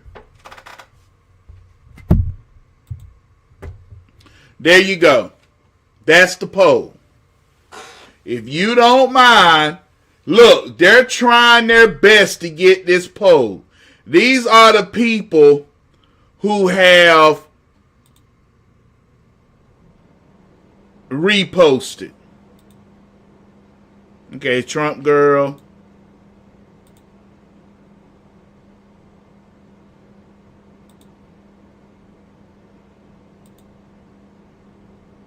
Please, if you can, make sure you come and you like the poll. Come answer. Make sure liberals don't do what they do best.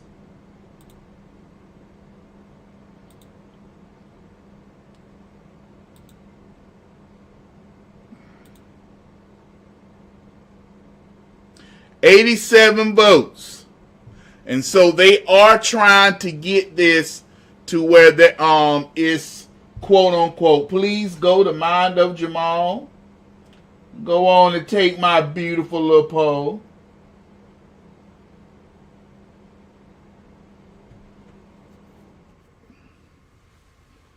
President Trump has won this debate. Joe Biden looked horrible. Joe Biden looked horrible tonight. Joe Biden looked horrible.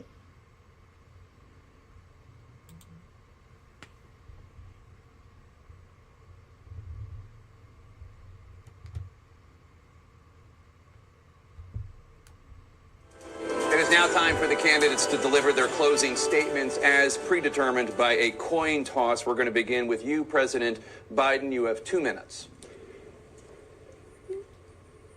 We've made significant progress in the debacle by President Trump in his last term.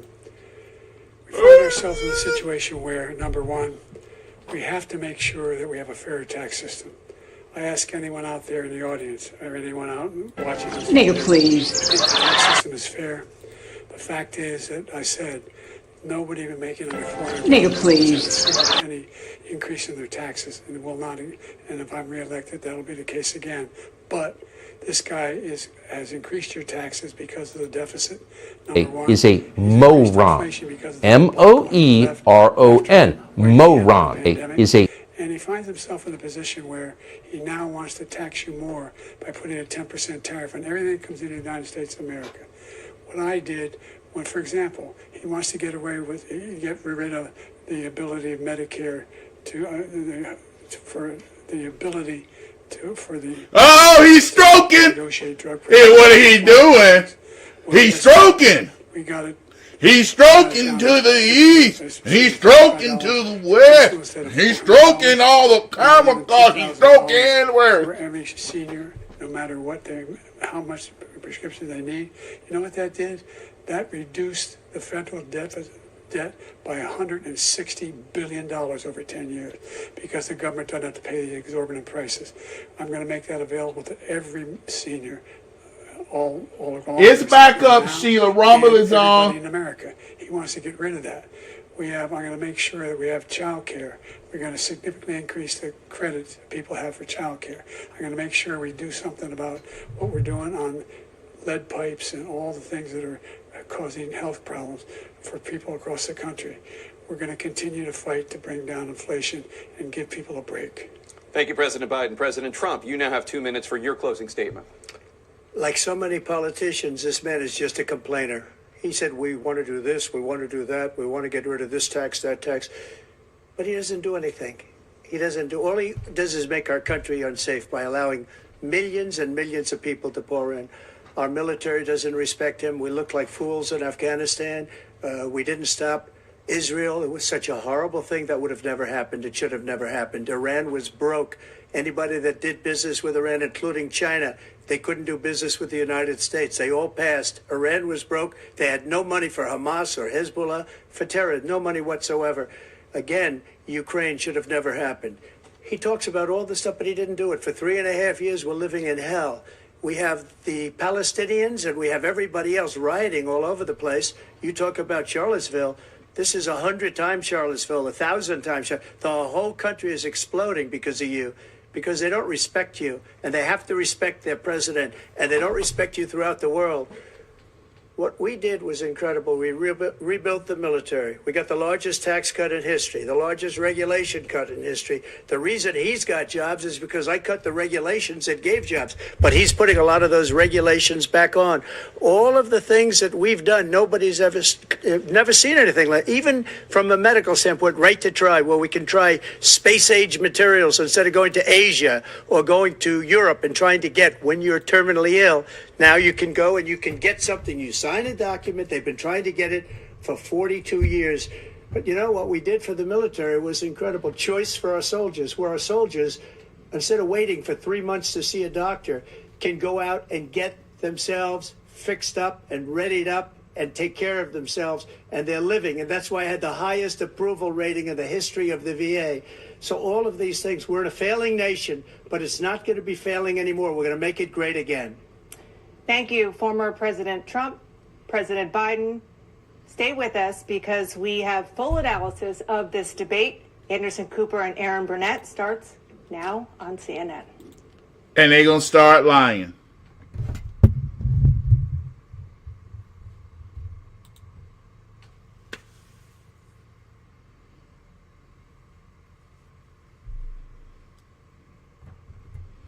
Wow, we had us a good time tonight.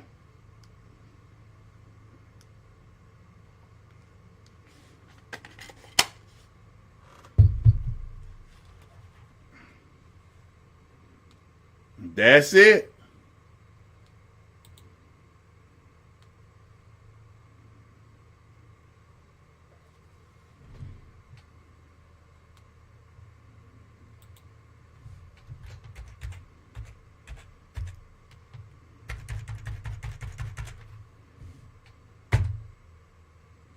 Trump won that hands down.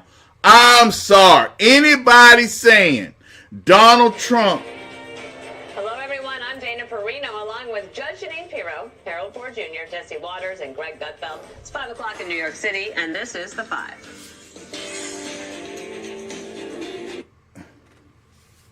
Donald Trump won that debate hands down. Phone lines are open. Phone lines are open. Call in. Let us talk. Let us reason together. Let's come in and let us talk. I want to find out what you guys think. What do you think of that? What did you think? What did you think? I would like to know.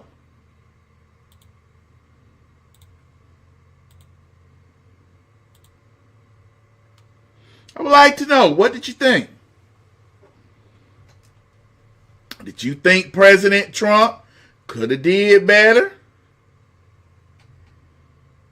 Did you think President Trump did all right?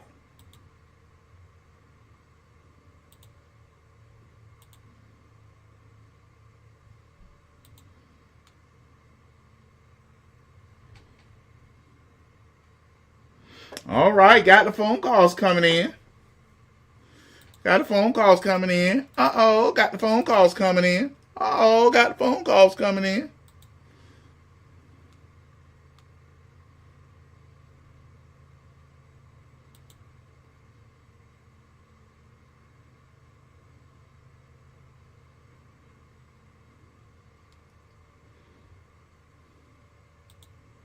View my channel. Find out. Want to hear people's opinions.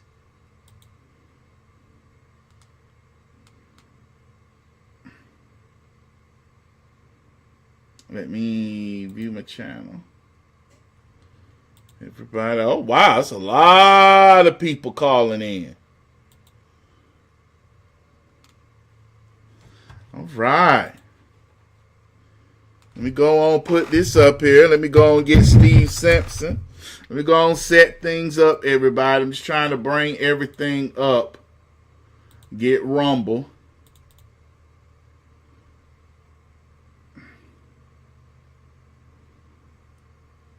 Everybody, this is the hotness. What's going on? Rumble went down.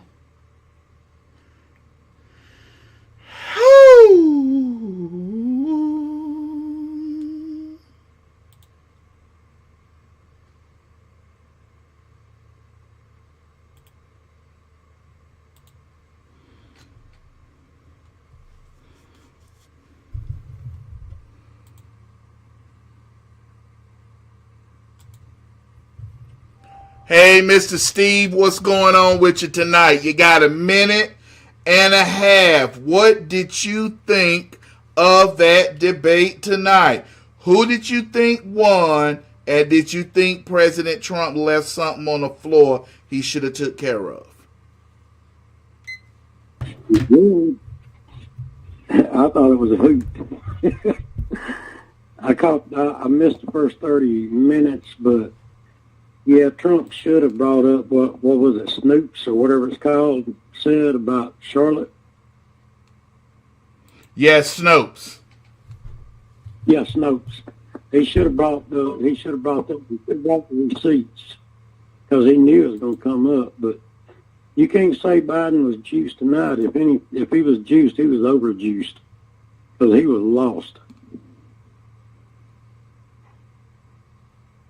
Whoa, Uncle Rostas, hold up now. Uncle Rostas, hold on, Steve, let me pause time. Uncle Rostas is saying, Joy Reid is saying Biden did a terrible job. Shout out to Rumble Rebels. Uncle Rostas, thank you. All right, you can continue to go, Mr. Steve. You said he should. That's what I was saying. When he went and he started talking about that, he should have said, Snopes, who everybody you said, that's a line that's debunked.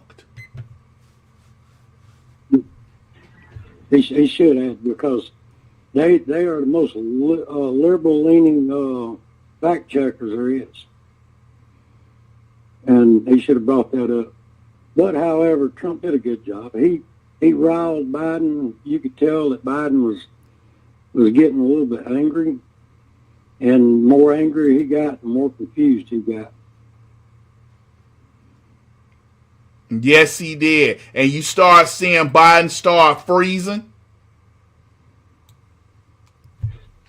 Yeah, quite a few times he froze. All right. Well, thank you, Mr. Steve. And Mr. Steve, what state are you calling me from? Well, I just got back to Georgia earlier today, so I'm back at home. All right. Thank you for the shout out. Love you. Dad, come over. Have a good time, and thank you for calling into the show from Georgia. Yes, sir. Mr. Pete Larson, you got a minute and a half. Tell me, what did you think? Well, same thing I asked Steve. What do you think President Trump left on the floor he shouldn't have, and who do you think won the debate? Hello? Hey, Mr. Larson.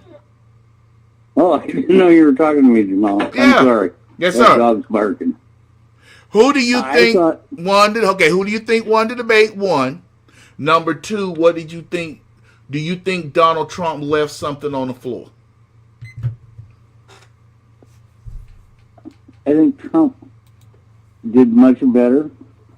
I won't say he won because the media will say just the opposite. But, no, I guess I will say he won. He seemed more coherent, and he seemed more presidential. What was the other question? What did Donald Trump leave on the floor that he should have picked back up and returned back on Joe Biden? I think you should have talked more about the world situation. China, Russia, Taiwan, Cuba, the safety and security of America and its citizens, as well as the border, which he did talk about quite a bit. And he kind of left the Hunter Biden and Biden crime family syndicate out of the conversation for the most part. All so right. I was kind of glad to see that, but there's plenty to talk about. Do you think President Trump was more calm than collective in this one? Yeah, I think Joe was kind of the opposite, because even though they tried to kill the mic on him, you still knew he was reacting kind of instantaneously to stuff Trump said. All right. Well, thank you for the phone call, Mr. Larson. Thank you for the phone call. Glad you made it through tonight. Yes, sir. I'm hyped up. Miss Yvette thought Miss Yvette was like, Jamal, calm down. You know your blood pressure. So I had Miss Yvette Roman listening to me, making sure that I was doing what I was supposed to do. So excuse me, making sure I was doing what I was supposed to do, making sure I didn't get too hyped up. Okay. Oh dang. Otis. Okay, you got a minute and a half, Otis. What do you think? Who won the debate tonight? And what did Donald Trump left on the floor he should have continued? Go. First off, I just tried to turn you off because of the Facebook thing. Can you hear me okay? Yeah, I can hear you. Okay. I can hear you okay. I think that was the worst performance that anybody could ever give on a political party. I don't know really how to equate it politically. On a sports term, I could probably equate it to a Redskins game. Hold on, whoa, hold up now, hold up. Let me pause because you're making sure. Okay, then do you think President Trump won or Vice President, gotta respect the office, Joe Biden? Who do you think? Won. Okay, I was just checking because I just want to make sure. Yeah, Trump won, man. That was one of the worst. I don't know what the Democrat Party thought that they were trying to do, but they did it anyway. But that was the worst. I don't know, man. Did you see them trying to help Joe Biden, though? You saw them. A lot of people don't know they were trying to help Joe Biden. I know, man. I know. And if they don't understand what you and me are thinking, they tried to help Joe Biden and Jamal. It just, it felt so icky, kind of like the Cowboys losing every year when they get to the playoffs, man. It's so icky. It's so bad. That was a loss, man. That was a terrible loss. It was built up, but it was built up by, every news organization, whether it be Fox, whether it be CNN, whether it be CNBC. That guy lost so bad. Jamal, here's my question to you. And be honest with me. But both of us know it's not going to be Michelle Obama. This guy cannot be the guy. Hold on for 1 second. Hold up. Going in. Hold up for 1 second. Hold up. This is what I'm going to do for y'all tonight. Because my daughters just called. Hold up, Jimmy. Hold up. Amtrak Horn. Jimmy Underwood. Are y'all there? Is everybody online? Hello? Hold on for 1 second. Hello, I'm here. Okay, y'all have the party line. My daughters just called me, and I gotta. And okay, so y'all have. I'm gonna allow y'all to talk. I got Otis, Amtrak Horn, and Jimmy Underwood. But all three of y'all up here. Hold on, and I'm gonna put in Missy Lane so y'all all can talk. Okay? Oh, okay. Okay. Can y'all do it without me? Oh, yeah. Jimmy Underwood, can you hear me? Actually, it's Lisa Underwood, but I can hear you. Oh, okay. My bad. Hold on. Just let me get Missy Lane, and then I can go. So that way I can step out the studio, y'all. Soon as Missy Lane come up here, and then I'll be able to do it. Come on, Missy Lane. Where's you at? Come on. Okay, there we go. Got Miss Elaine. There we go. Miss Elaine, is that you? Yes, it is. All right. Y'all carry the party line. Let me stop out of here and go talk to my daughters. They had an exciting day today, so let me go talk to them real quick. Hey, babies. How y'all doing? Hold on. Say hi to everybody. Say hey. Hello. Hello to everybody. Say Demaya. Say hey, everybody. Yep. Hello. Can y'all hear her? Oh, she's so cute. Okay. How y'all doing tonight? Yeah, doing great. All right. That's wonderful. How did y'all like that debate tonight? Oh, now, catch me if I'm wrong, but I could have swore that one time when Trump was talking, he called him Brandon instead of Biden. I swear I heard that. I think I heard that too. He trolled him so bad. And Biden looked really bad, really bad, because he started getting angry and he was calling Trump names and doing all the things that they used to accuse Trump of doing, and Trump was just cool and calm, and he just came back with the facts and just hit And that's what they were saying that's what they were saying that Trump was going to do to Biden. But you know, Biden was the one that took the hook. What do you say, Miss Elaine? Yeah, but they were like, he was looking at him like he couldn't even figure out what Trump was even saying. And he looked over at himself like, huh? What? And he's staring at him, and then I'm like, what is Biden saying? I don't even understand him. No, because he half the time he mumbled and he didn't answer a question. He made some sentences that had words that didn't go together. That's exactly right. That's what I've got out of it. He was trying to put stuff together, but he couldn't. But I thought for a week that they put him away, that he would be able to do it. Oh yeah, He put him out there for too long. I'm like, maybe if it was earlier in the day, I'm like, maybe if they gave him a longer nap or something. When he came out there, like, geez. Mm-hmm. And he probably has sundowners too. He has no energy.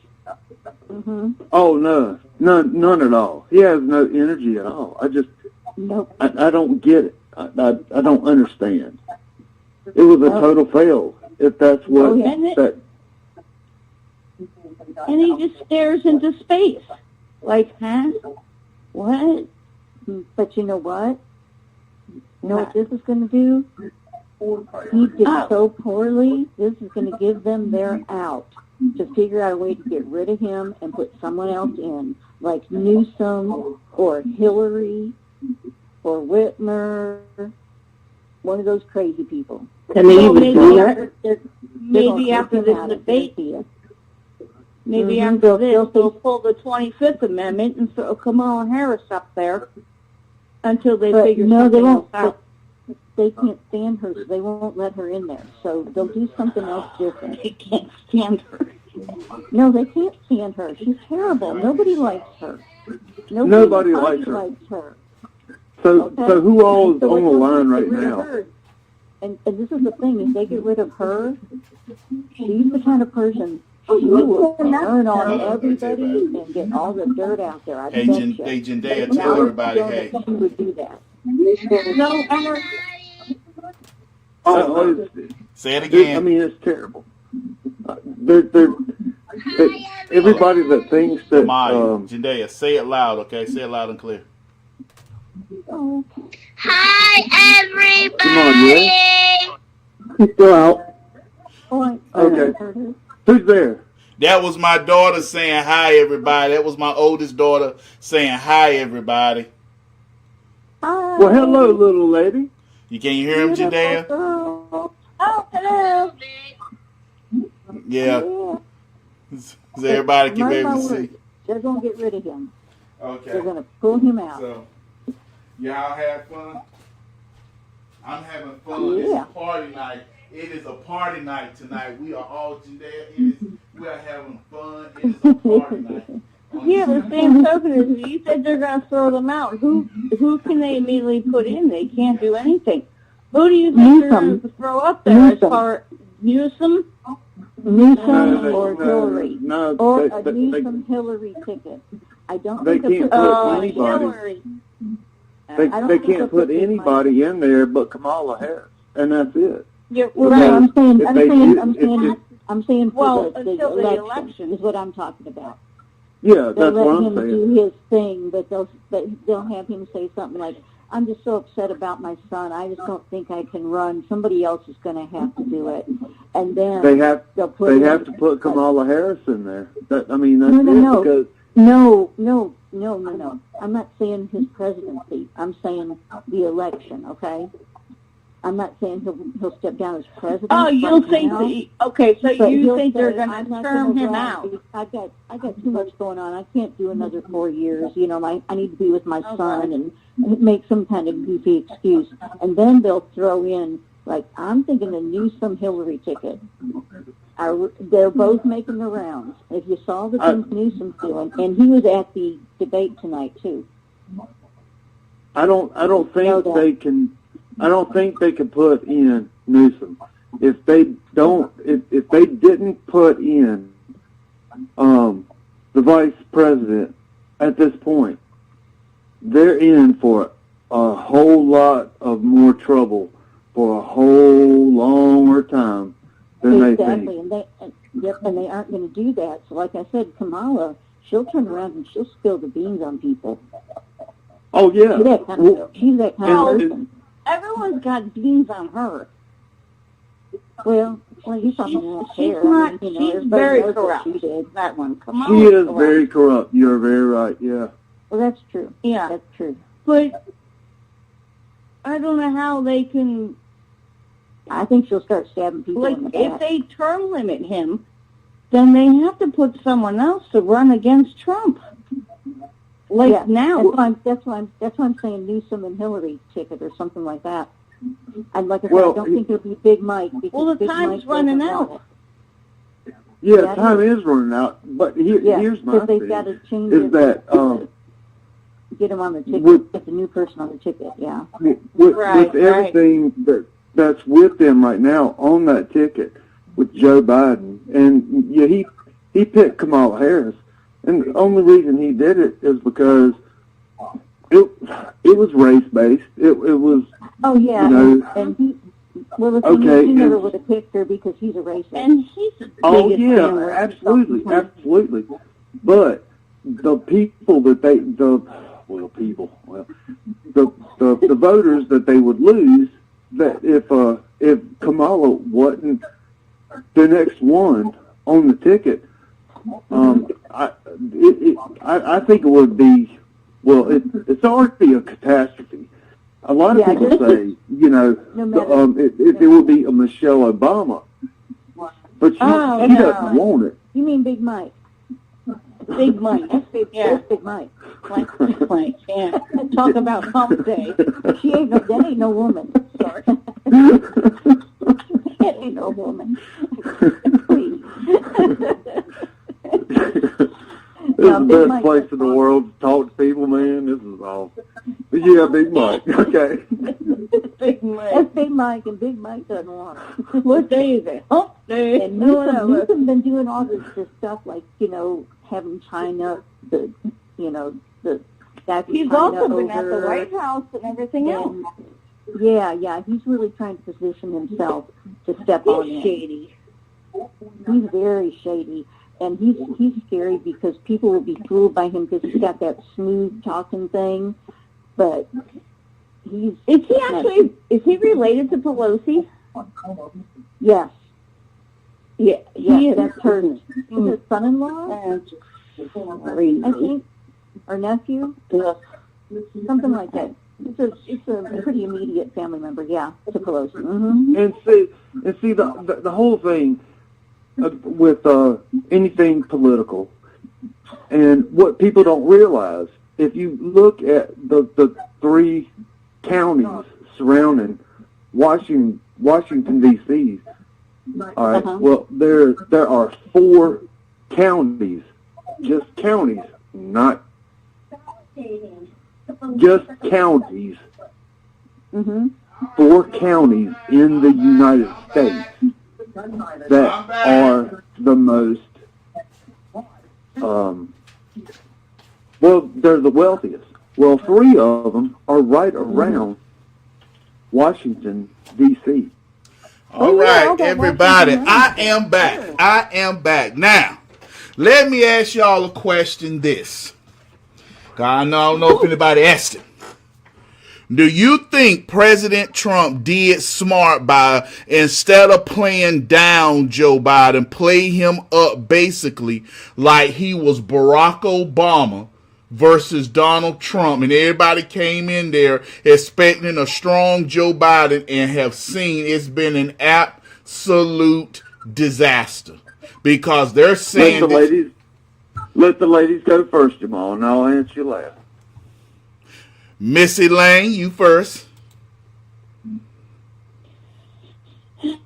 Well, I appreciate what he did, making him try to rebuttal his question, and he was going after him, and then Biden couldn't answer him. Biden looked really stupid in front of the whole world. All right, Missy Lane. All right, Miss Amtrak Horn, same question.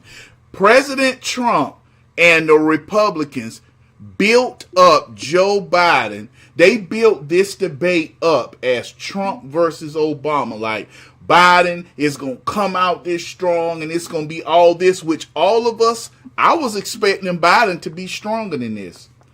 Now,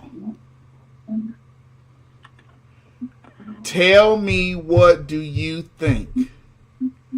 Do you think, Miss Amtrak Horn, that was a smart play building Joe Biden up like that? I think it backfired because it just, more than anything, it made him look like a fool. And when Trump was just holding his tongue and just, like he was in his happy place and talking to their. And then when he, responded, he came out strong and not as a weak person. Because Biden, he was just all out there like he was stoned on pot or something. Because you could just see it in his face that he was not all strong. Okay. Now, Miss, okay. It's not Jimmy Underwood. Who am I speaking with? I think it's the wife, and you use your husband to call. It's Lisa Underwood. Is who? Lisa Underwood. Oh, Miss Lisa. Okay, let me change that name first. Miss Lisa, can you speak up a little bit or put me? Or you got me on speaker because people can barely hear you, Miss Lisa. Oh, okay. How's that? Oh, that's a lot better. That's a lot better, I think so. Okay, Miss Lisa, let me ask you a question. Do you think President Trump was smart to build this up like he did? Like, this is going to be one of the toughest debate. Joe Biden is sharp. Do you think that was smart? Very smart. Very, very smart. Because that made Joe Biden look all the worse when he did that. And Biden just was, he was just stumbling and mumbling, and he just did a terrible job. And he was getting angry, and he was calling Trump names and everything else. And Trump just kept his cool, and he smiled, and he just threw out the facts, and he did a great job. Well, and I was real glad to see that. Like you said, I wish he'd have said something about Snopes and that Charlottesville thing, because, Snopes is notoriously left, and they're about worthless on fact-checking. And it would have been nice if he'd have thrown that out there, because, all the liberals like to go to Snopes, think it's the real deal, even though it's a bunch of baloney usually. Anyway. But you had someone. But Trump did good. And I don't know if you heard me before when you were with your daughter, but I said at one time, I swear that Trump called him Brandon. I swear it. He did call him Brandon. He did. Yeah, Donald he Trump told did him call good. him Brandon. I missed He did. Trump called Biden Brandon. Yeah. He did. President Trump. And I think he mocked him and called him Dark Brandon. He mocked him and called him Dark Brandon. Yep. But last but not least, Mr. Otis, take us out of here, Mr. Otis. All right. Mr. Jamal. Yes. You played football just like I did, right? Yes, sir. Defensive line or defensive end? Tight end. I was a tight end. To what now? I was a tight end. No comment. Ha ha ha ha ha. I knew you. Here's the thing. That debate was Trump won it. I mean, he obviously won it. And it's kind of sad on some parts.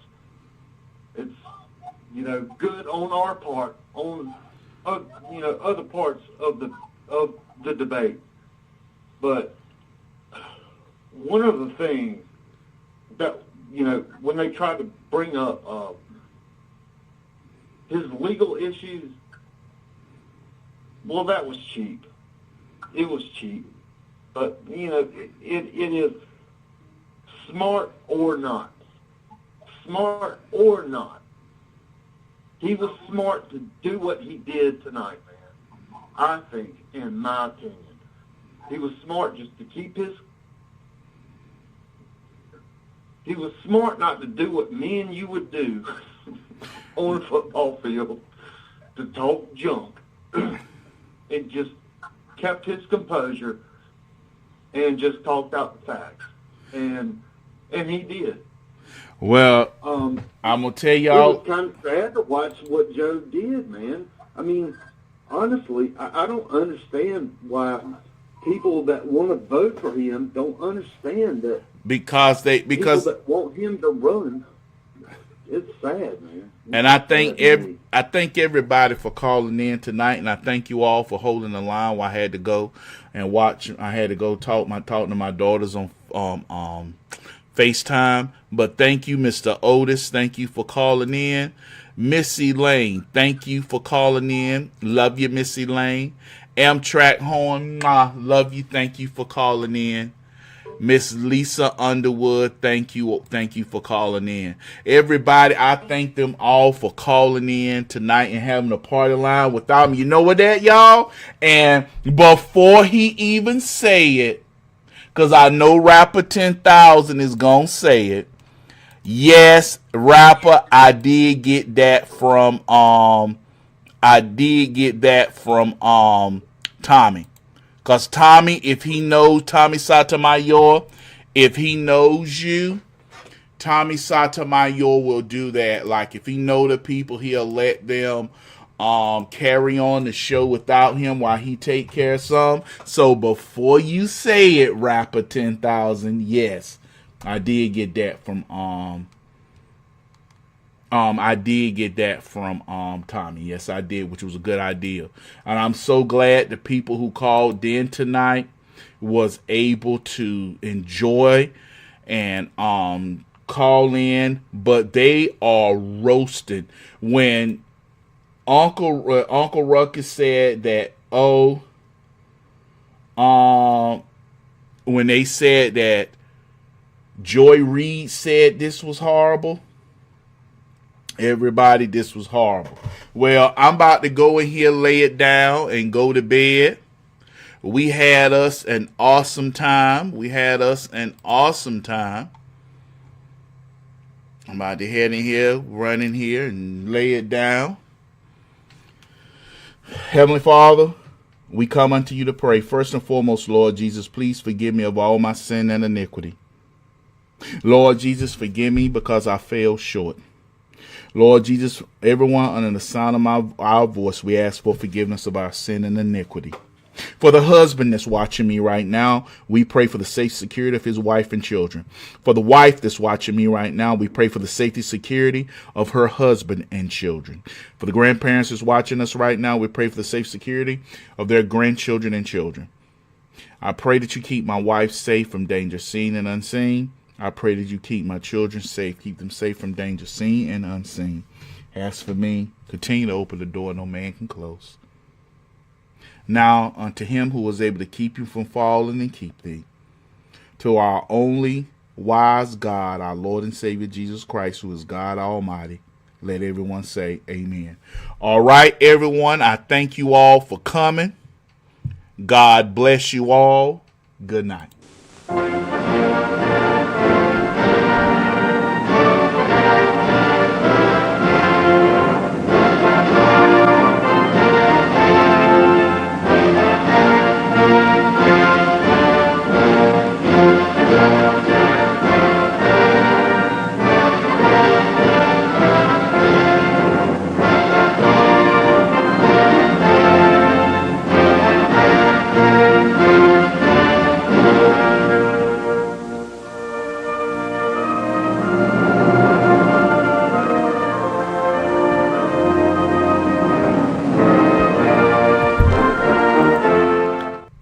Excuse me, before I go, I want to thank Justin Wee. I want to thank J9000 on Rumble, J9000 of Rumble. Thank you for your kindness and generosity and blessing to the page through Cash App. Once again, I would like to, before I end, I want to thank J9000. I know he was about to walk out the door, but I always got to let you guys know I'm appreciative for your kindness and generosity and blessings. Thank you, J9000 on Rumble.